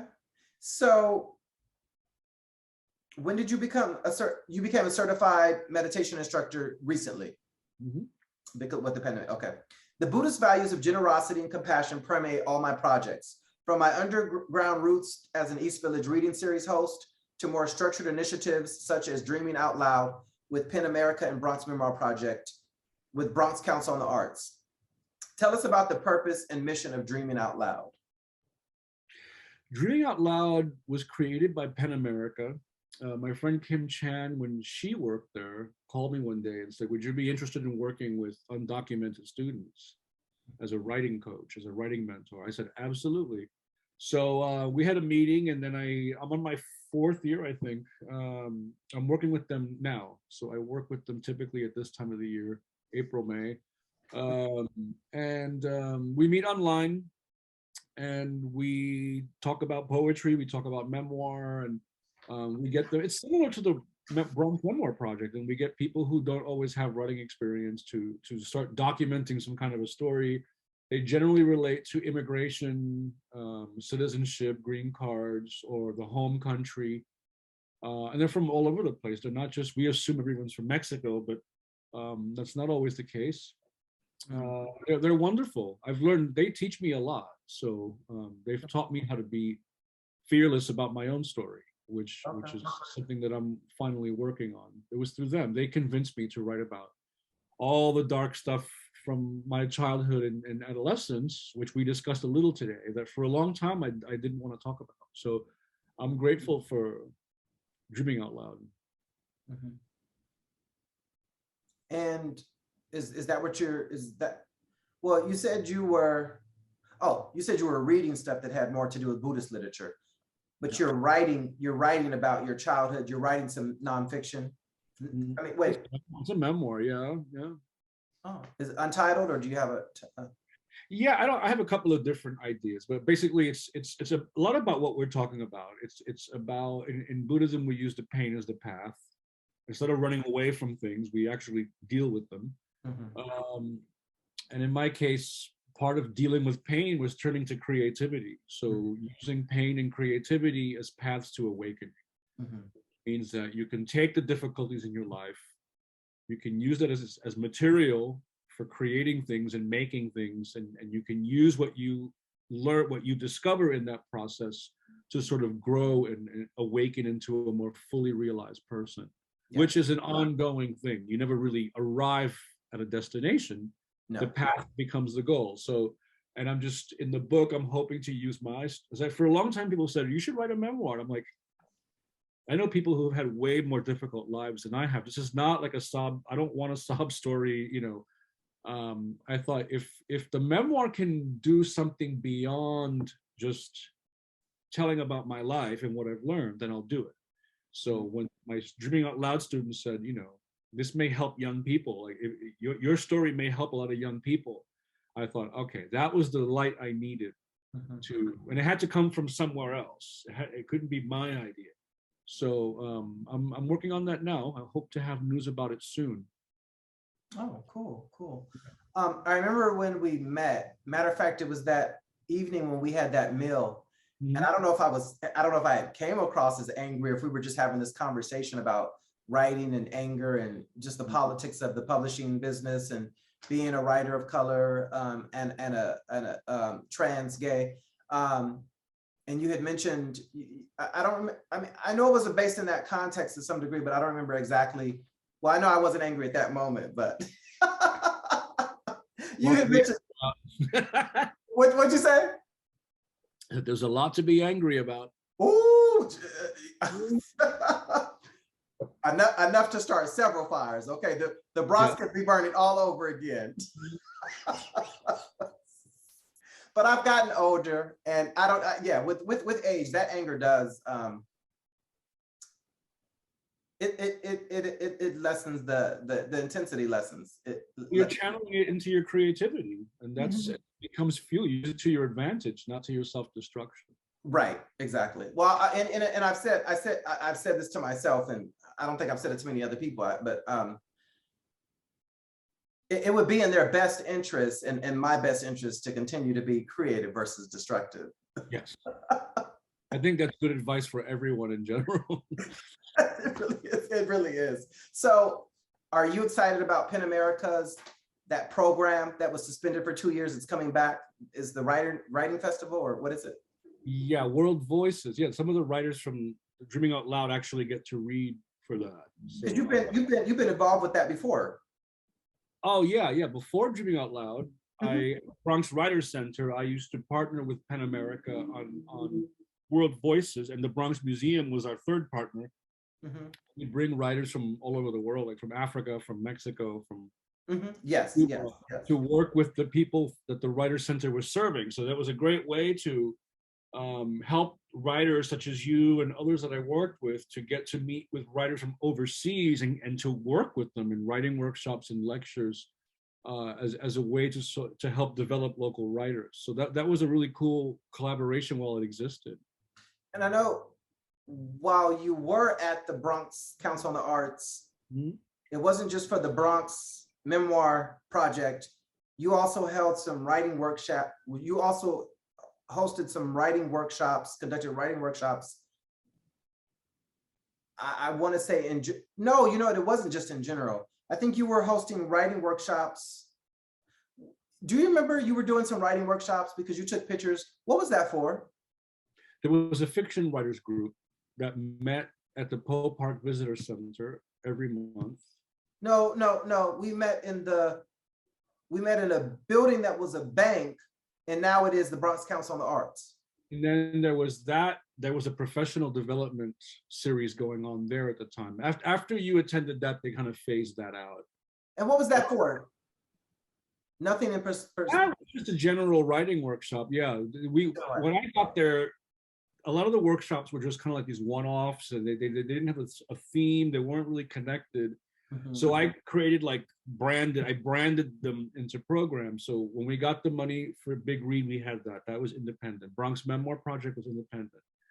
I turned that into the fiction writers group, and we started meeting in Fordham. And then there was the Poetry Town Hall, which we did in collaboration with Humanities New York, which featured local poets who we interview into community with the community there. So what you're talking about was just a general craft workshop. I remember you giving us some writing prompts. I don't remember. Yeah, I was just trying stuff out at that time because I was new to teaching. I was just sharing with people what I would find and bringing in other people who knew things I didn't. Mhm. But then I realized after that, Nahshon, I forgot about that. That was the first year that these workshops need names and themes, and they need to be different from one another. So I made different series is what I did. Okay. What were you working on during the start of the pandemic? What were you working on during the start of the pandemic? Interestingly, I think that the memoir, I was starting to get the idea for a memoir, but at the start of the pandemic, I published a book of 14 short stories called Fantasmas, Puerto Rican Tales of the Dead. Fantasmas? Fantasmas, Puerto Rican Tales of the Dead. It's all online. And the publication date was April 1st, 2020, right as the pandemic blew up. So I had readings in LA, in San Juan, and in New York. I had to cancel everything. And, people were like freaking out if people didn't know if they were going to live. Like I wasn't going to be promoting my book online while a pandemic was happening. So I worked on it for like 10 years. So that kind of took the wind out of my sails. And I thought, all right, I got that out of my way. They're like 14 horror stories set in Puerto Rico. It's time to do something else. So I was sort of dabbling with screenplays and just things non-related to fiction. And then when Dreaming Out Loud gathered, that just a few weeks later, in April, after my book flopped, those students were the ones who convinced me to write my memoir. So then I started sort of sketching out what that could look like structure-wise. So at the beginning of the pandemic, I was in transition from fiction projects into non-fiction projects. Non-fiction, okay. The pandemic forced many of us to think about what really mattered: family and health, access to food, water, and shelter, amidst a blitz of uncertainty few of us were prepared for. The cruelty and incompetence of the Trump administration was felt strongest in frontline communities such as ours. I didn't need the news to tell me how frightening life had become. I could open the front door and see it myself. Perhaps this facilitated the journey inward required. It was March the 12th of the 13th, and I just remembered because I like to go for long walks, very long walks, very Yeah. long walks. Uh-huh. Yeah, and I would just hear ambulances. I would hear them. I would see them. I never seen and heard so many ambulances in my life, and it was just so. It was just so eerie and creepy and awkward. And there were days when I'd be on the subway by myself, which I loved, but it was just like everybody just disappeared. Yeah. You know? Yeah. I'm starting to write about it. It's so surreal. We're in the South Bronx by the Bruckner Expressway and 138th Street. So, you know, it connects all the hospitals. We have Lincoln Hospital here. You can get on the expressway to get to Manhattan and Harlem. And it was, the ambulances never went quiet. Literally, you would fall asleep hearing ambulances. You would hear them when you got up in the middle of the night to use the bathroom. Mm-hmm. You hear them in the morning when you got up. You would hear them nonstop. And we, at the time, Governor Cuomo was doing the daily updates on the stats and the numbers of infected and ill and dead. And I could tell where the trend was going the night before just by how loud the sirens were in the South Bronx. It was like PTSD inducing. It sounded like a war zone. And here it's not as densely populated as where you are. I know where you are. And for everyone there to like suddenly go home is crazy. Here, there's not as many people in the streets because it's a more industrial neighborhood. Well, no, I'm at a different location now. At that time, I was over near Fordham and Jerome. So that's dense also. Yeah. There's a lot of people that live there. Yeah. Here, it's more like an industrial zone. So you normally don't see lots of people. Oh, wow. Okay. So I noticed that when I went into Manhattan for the first time, like, you know, on the Upper East Side, there was like no one around. Like on a Saturday afternoon at 3 p.m. You know, so it was like out of a science fiction horror movie. You know, for a while, it's not so much that I didn't believe it, but I was like, you know, I have to see this for myself. All of those stories about, you know, the bodies piling up. And so I walked around, went down there on the Lower East Side, over there by Bellevue, which is next to the coroner's office. And you couldn't really see anything because they started erecting all of the big not scaffolding, but these, like, you know, it was blocking your view, so you really couldn't see it. But I did see I saw them and I heard the trucks, you know, they were running and everything, and they were there. And it was just so like unbelievable that this is happening to us and our society. And then, you know, it's affecting so many people. And it's like, well, you know, all these people are getting sick and I'm not, you know, or, you know, and I knew a few people that did get sick and they got sick, but they recovered. But just all the stories. And my brother had passed away on my birthday, which was April the 1st in Los Angeles. There's just so, and that's why when we first started, you asked me how I was doing. It's like just a fog. The past 2 years have been just like a fog. And, you know, I'm like, okay, is this because I'm getting older? You know, like is it because I've been writing too much? Like what is this shit, you know? So. Yeah, here on Randall's Island at one time, they had like 50 refrigerated trucks. 50. Each one could hold up to 100 bodies, like a 10-minute walk from here. Yeah. And then I would go online and people were saying, it's a hoax, it doesn't exist. And this is like, that's why I was writing about frontline communities. The first people I knew who died from AIDS were gay Black men, you know, and then you never heard about them because when I got to the West Coast, the poster boys for AIDS wound up becoming like gay white men, which is cool. We're all, you know, it impacted everyone.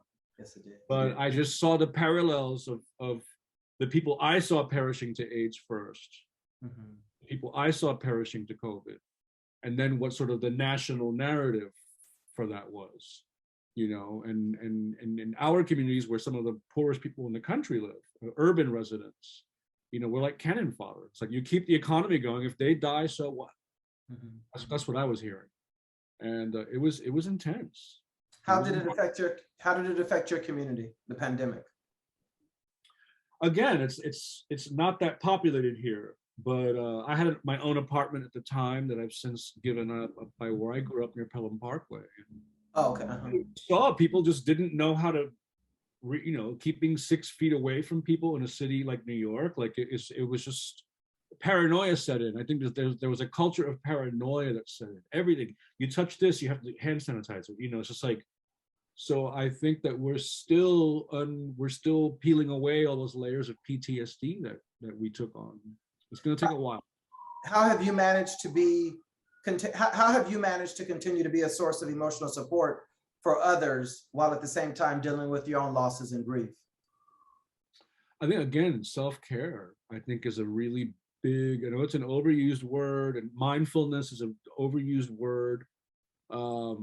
But we kind of have to run a tight ship with ourselves if we're hoping to be the best person we can be with the people we come into contact with. So I realized that I need to be if anything the pandemic did do in a positive way was to help me to commit to daily Buddhist meditation and study practice, as opposed to being more start, stop, and to just being mindful of how I treat other people. And that's going to be an extension of how I feel about myself, right? So where did you spend most of your time at, and what did you do?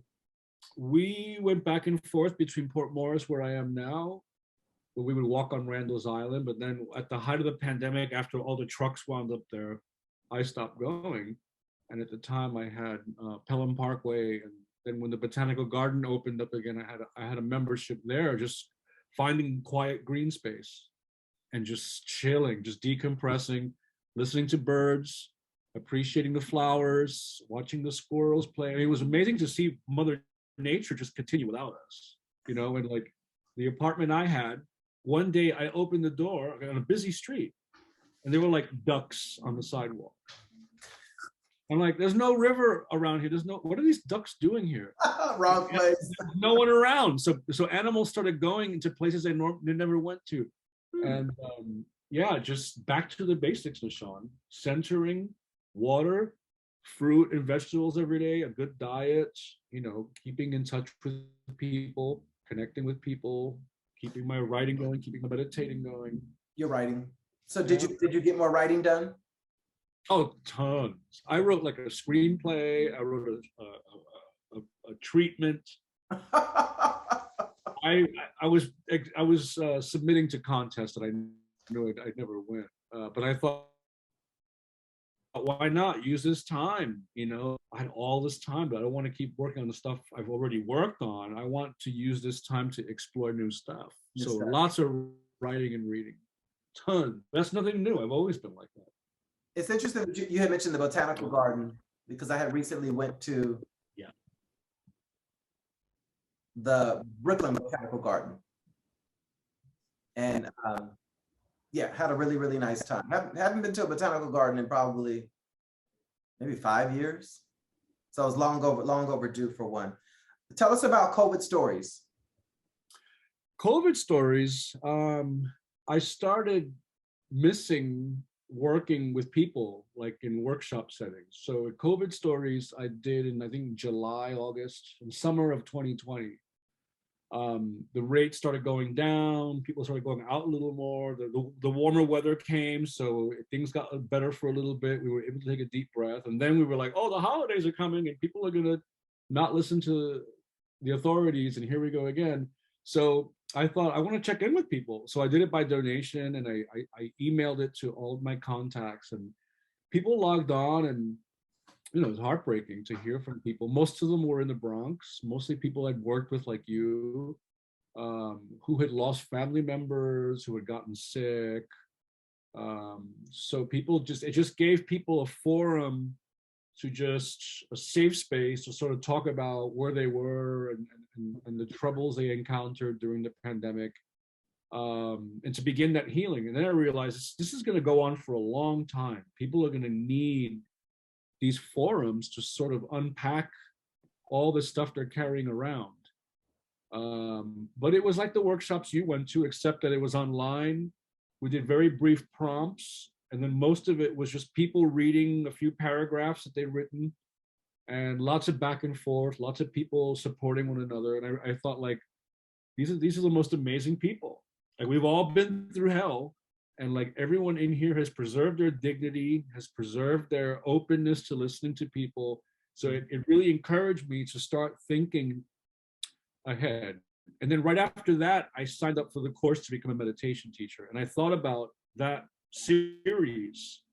How can I bring more tools to class, besides, how to write about character and conflict and so forth. So COVID stories was very eye-opening, but it was what happened was what I suspected. People had a lot on their mind, and they were very grateful. And what was the end result of COVID stories? Is it an anthology? It was a pilot. No. I wasn't going to jump into that. That gets so complicated. And when I did that with Bronx Memoir, NEA funded us really well for that. So there was, and I'm self-employed now. So I wasn't going to promise anything I couldn't deliver. But here's a space where you can come, you can check in, we can get some basic memoir writing in, and you can come to as many as you want. If you just chip in $1 each time, that's fine. Don't worry about the money. So we started with around 12, 15 people. And then by the end, I think there was like 6 of them. By the end, it grew to over 30 people. So I started to see where the momentum was going. And it was very different than Bronx Memoir and the other projects I'd worked on, which were mostly writing based. A lot of this was oral storytelling. And I thought, okay, cool. So it was an experiment, but it opened my eyes to new programming possibilities, which is what I'm exploring now. Okay. That was it. Yeah. After the whole George Floyd situation in Minnesota, I remember I had went to the grocery store in Harlem, and I was on my way back home, and I couldn't get off on Fordham. I had to get off on 183rd because there was something happened, and I thought, oh, it's probably a shooting, or somebody probably, got really, really hurt. And then when I got off at 183rd, I saw all these cops in riot gear. And it was the first time I had seen cops in New York in riot gear, with their batons and everything. And I was like, okay, I just left Harlem. And I mean, I was I was aware of what was going on, but I didn't realize that it had already started, because I had just left the Bronx earlier and everything seemed, okay. And then I remember that night, when I woke up, I just heard helicopters hovering really low. And it sounded like it was almost like in a war-torn country, these helicopters buzzing around. And then, I started reading about, what happened the night before. All the stores, not all the stores, but stores were looted, and, fires and stuff in the Bronx. And all I could do was think about growing up in Los Angeles and the riots in 1992. And this marks the 30th anniversary of that. And so, what did you think about all of that? What was going on, and how people responded? Well, the news certainly liked putting a negative spin on it, and I'm not going to necessarily say that I'm pro-violence or anti-violence. I think you can only push people so far, and I think that what we're seeing, Nahshon, is it seems like every once in a while we have these trigger moments, like the Rodney King beating in Los Angeles, Floyd, and I think that these flashpoints, people like to point their finger at the symptoms, but they don't like to discuss the cause.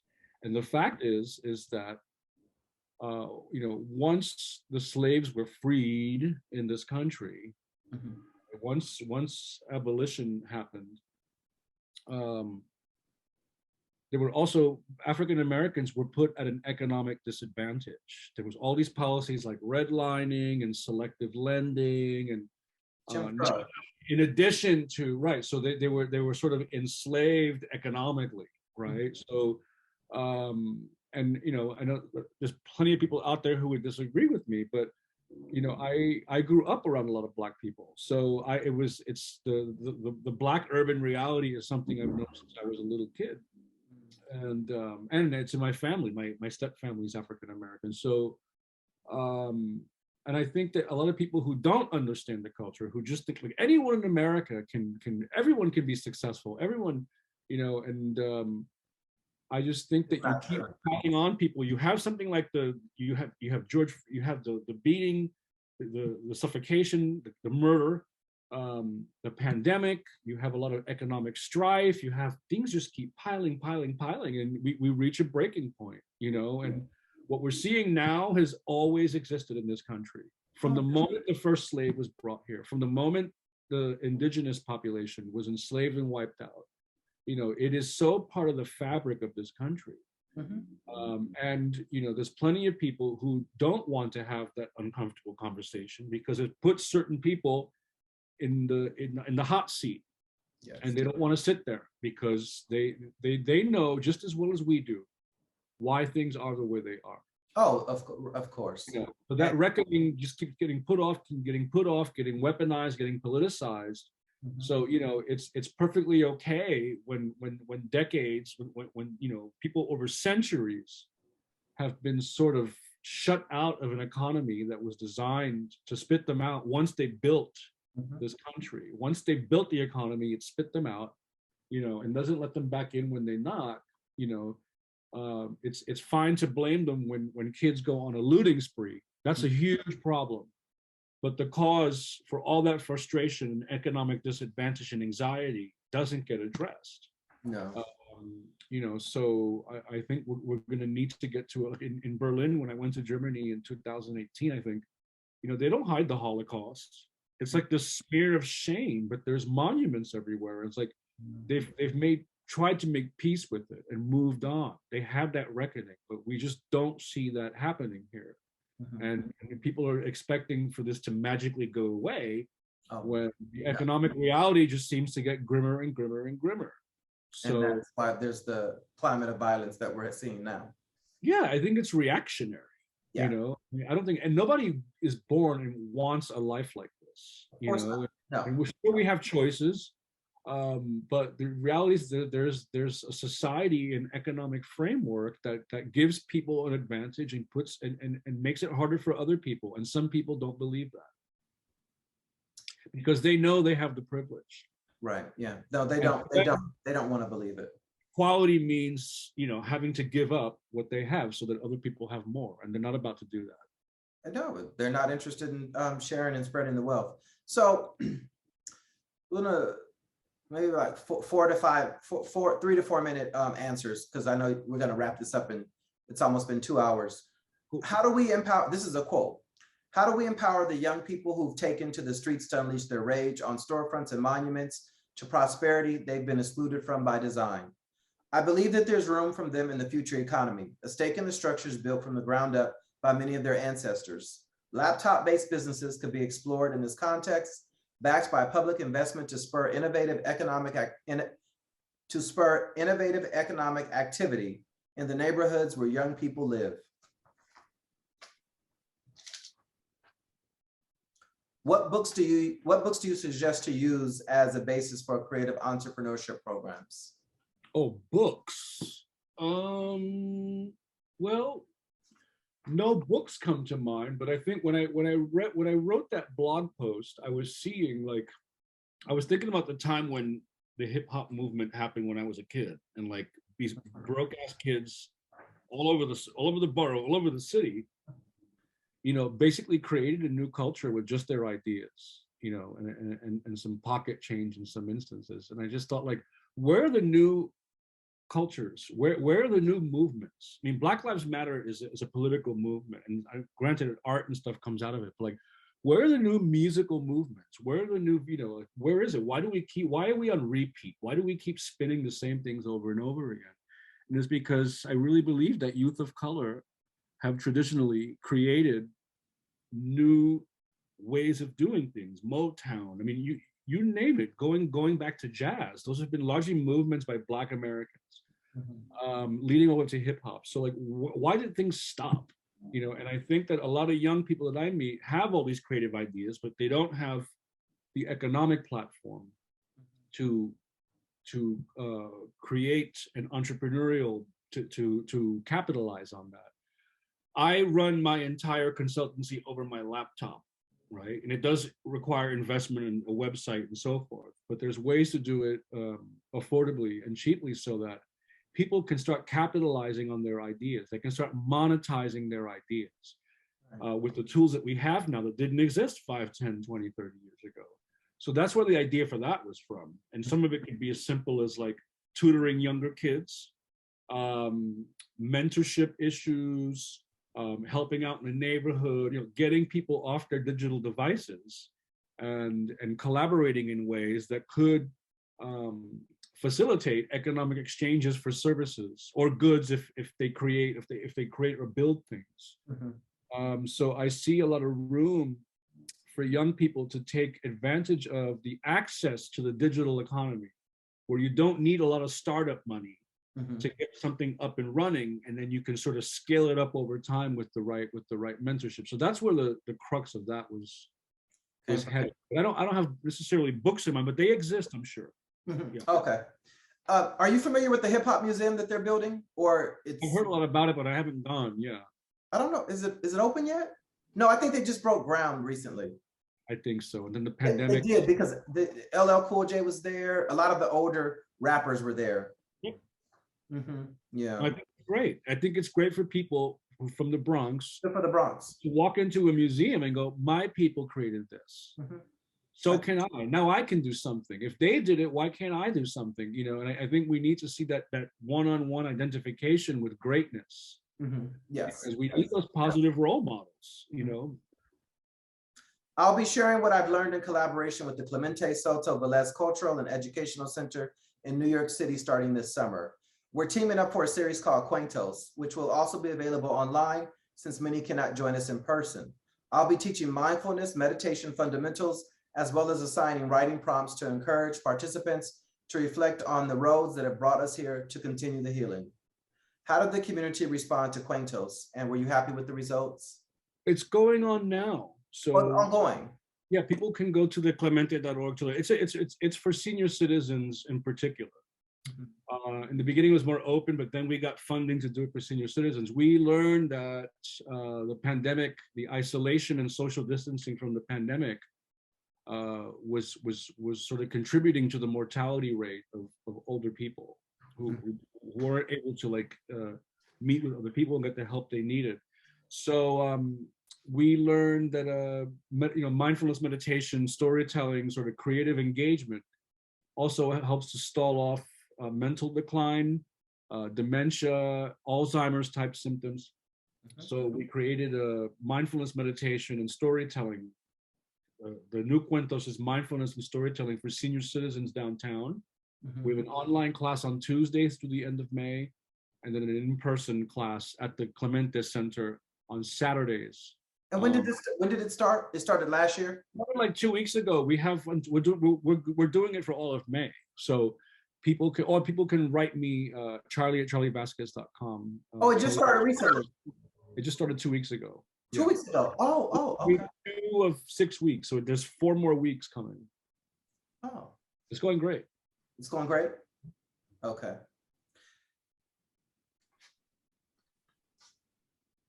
How do you say his name? Miguel Algarin? Algarin. Miguel Algarin. Miguel and I shared an admiration for dark storytelling, so it was natural to discuss the crueler aspects of human nature with him in this way. It would be the last time we'd ever talk books. Our final drinks, enjoyed together, vanished in the fogs of the past somewhere.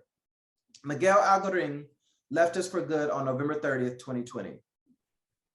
Can you share something about Miguel and the legacy he's left behind as his influence on you and your work? Well, I mean, he's one of the main architects of the Nuyorican movement and the chief founder of the Nuyorican Poets Cafe, which has become like this global brand. Miguel was a Shakespeare scholar. He was an arts connoisseur. He was sort of a bon vivant. He loved, he loved life and all the magic it could offer. Mm. I met him later in life, but he was still getting around, and we'd go drinking and talking about books. And the last year or so that he was alive, he was in a home in Spanish Harlem. Mm. And we go visit him. The poet Nancy Mercado would take Urayoan and I to see him and bring him books and check in on him during the holidays and stuff. And then he died during the pandemic, but not due to COVID. He had like a sepsis infection. It was a complete accident. And he succumbed to a sepsis infection. We thought he would probably get out through the other side of the pandemic, but he didn't. But it was just one of those, like we mentioned them earlier, like these institution builders. It's like you can complain about a situation or a lack of something, or you can build what doesn't exist yet. And I think when he was younger, he saw that people weren't really accepting of us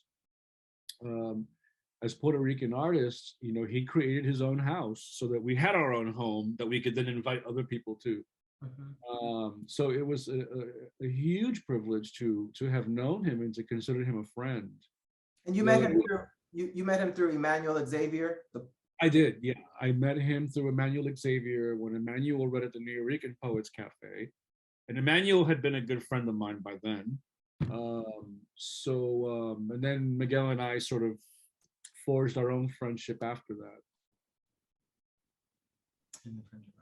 Okay. And so, but November the 30th. Mm-hmm. But I know for a while, well, I know the social distancing. Were you able to attend his service? Did he have a service, a memorial?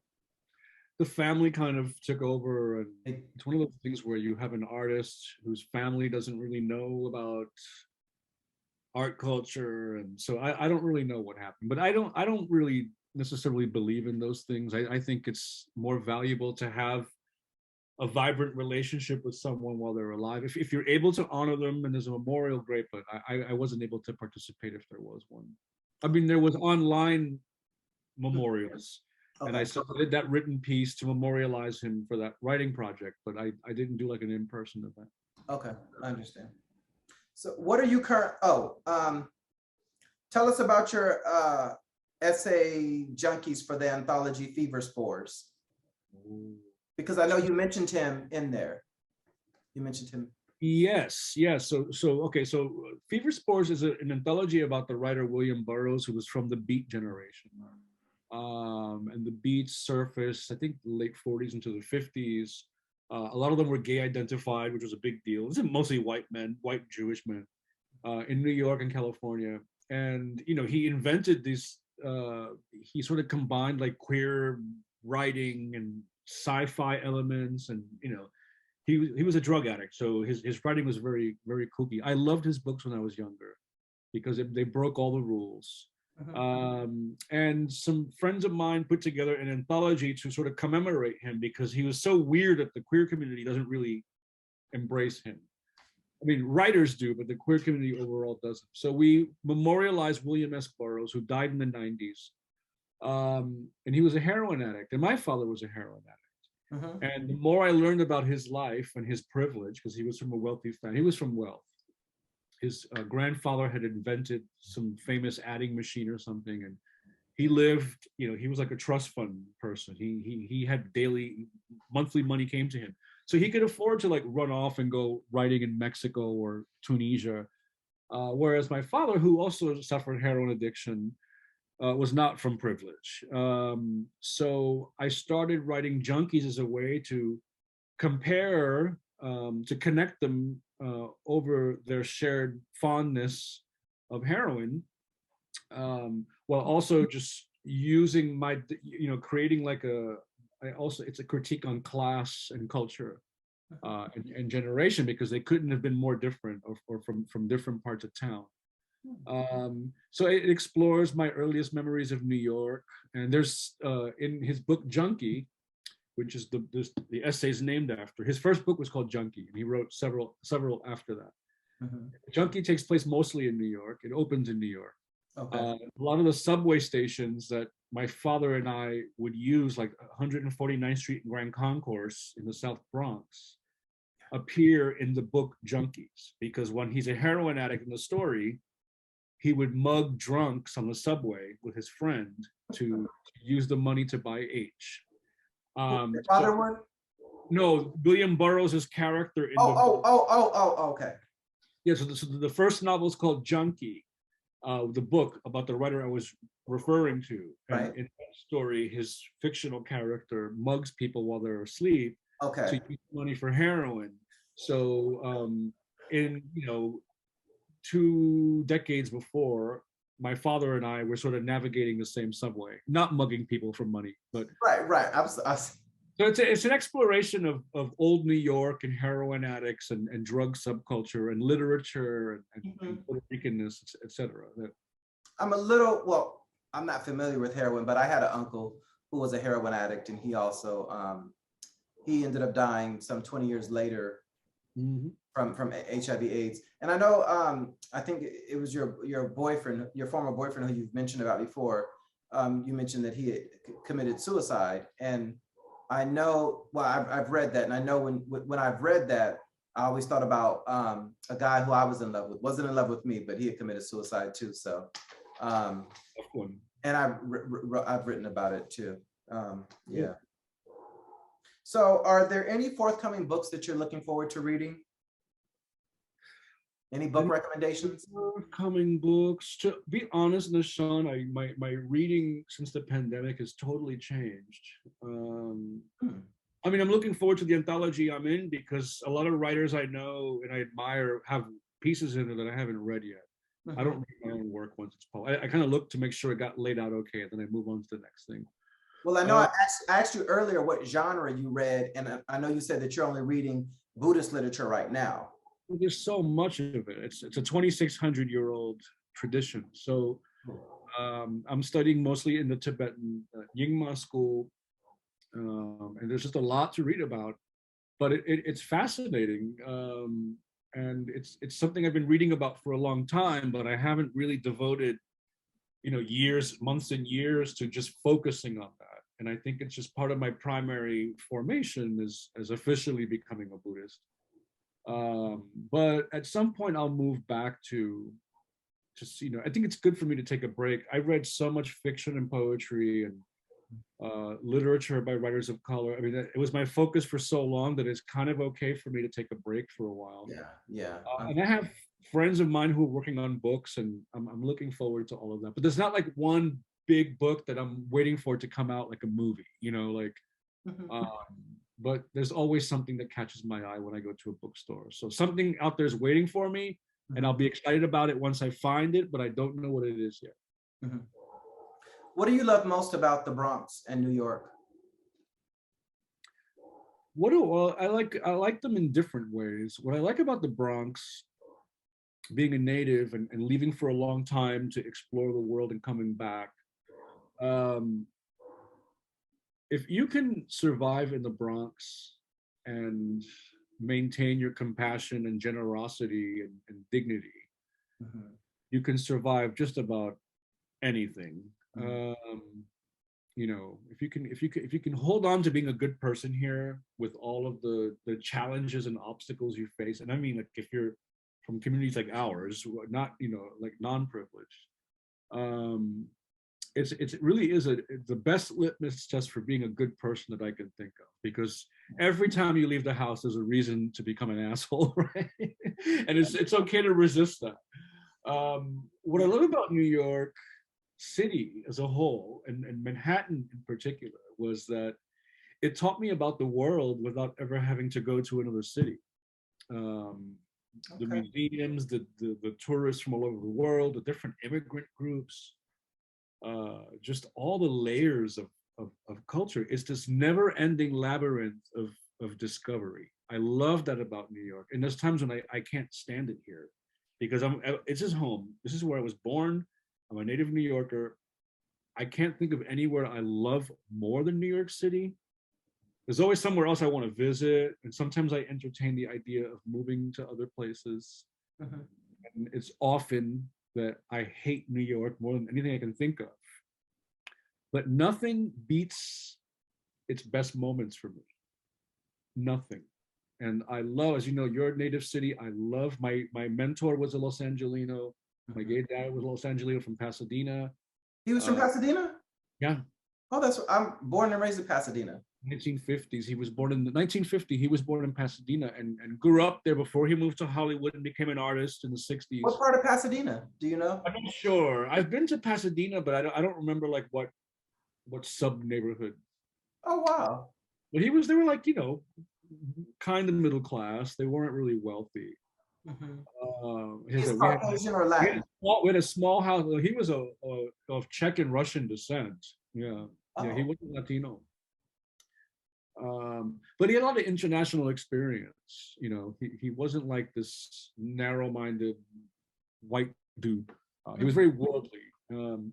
Um, so yeah, I think New York, just for it's there's a little piece of the whole world here. It's this mosaic of the whole world, and there's nowhere else like it. And the Bronx, if you can maintain, if you can hold on to your decency here, there's very there's few things I can think of that could corrupt you. I would say New Orleans reminds me. New Orleans is is a much smaller scale version of New York, I but love much smaller, much I smaller. love New Pardon Orleans. me. To me, it's a very Caribbean city. New Orleans. Mhm. Yeah. And what are you most proud of? What would you say you're most proud of? What am I most proud of? Sure. Um, well, I'll keep things simple. Um, I'm most proud of, you know, or unless I convince myself of it and I'm disillusioned, um, I'm most proud of the fact that I've never caved into um, the challenges and troubles that have been heaped upon me. And I think a lot of that, Sean, is learning at a young age that there's creative ways to process all that stuff without letting it consume you. And it's not to say that I haven't been consumed by things in the past. Of course I have, but that's part of learning. Mhm. Um, so I'm most proud of the work that I do to help other people. Definitely. Yeah. You said that I've worked in the arts and culture sector for most of my adult life, over 30 years, participating in and offering life-affirming opportunities for individuals to reflect and heal through the power of creativity. These holistic explorations of the human experience have brought strangers together in meaningful ways, and I'm proud. Oh, there you go. So I think we have been together for 2.5 hours, and Wow. I'm tired. I'm so Yeah, tired. that was great. That was very thorough. So I hope there's a lot of good stuff there for you Oh, there to is. whittle it down. Oh, Cool. there definitely is. And so some of my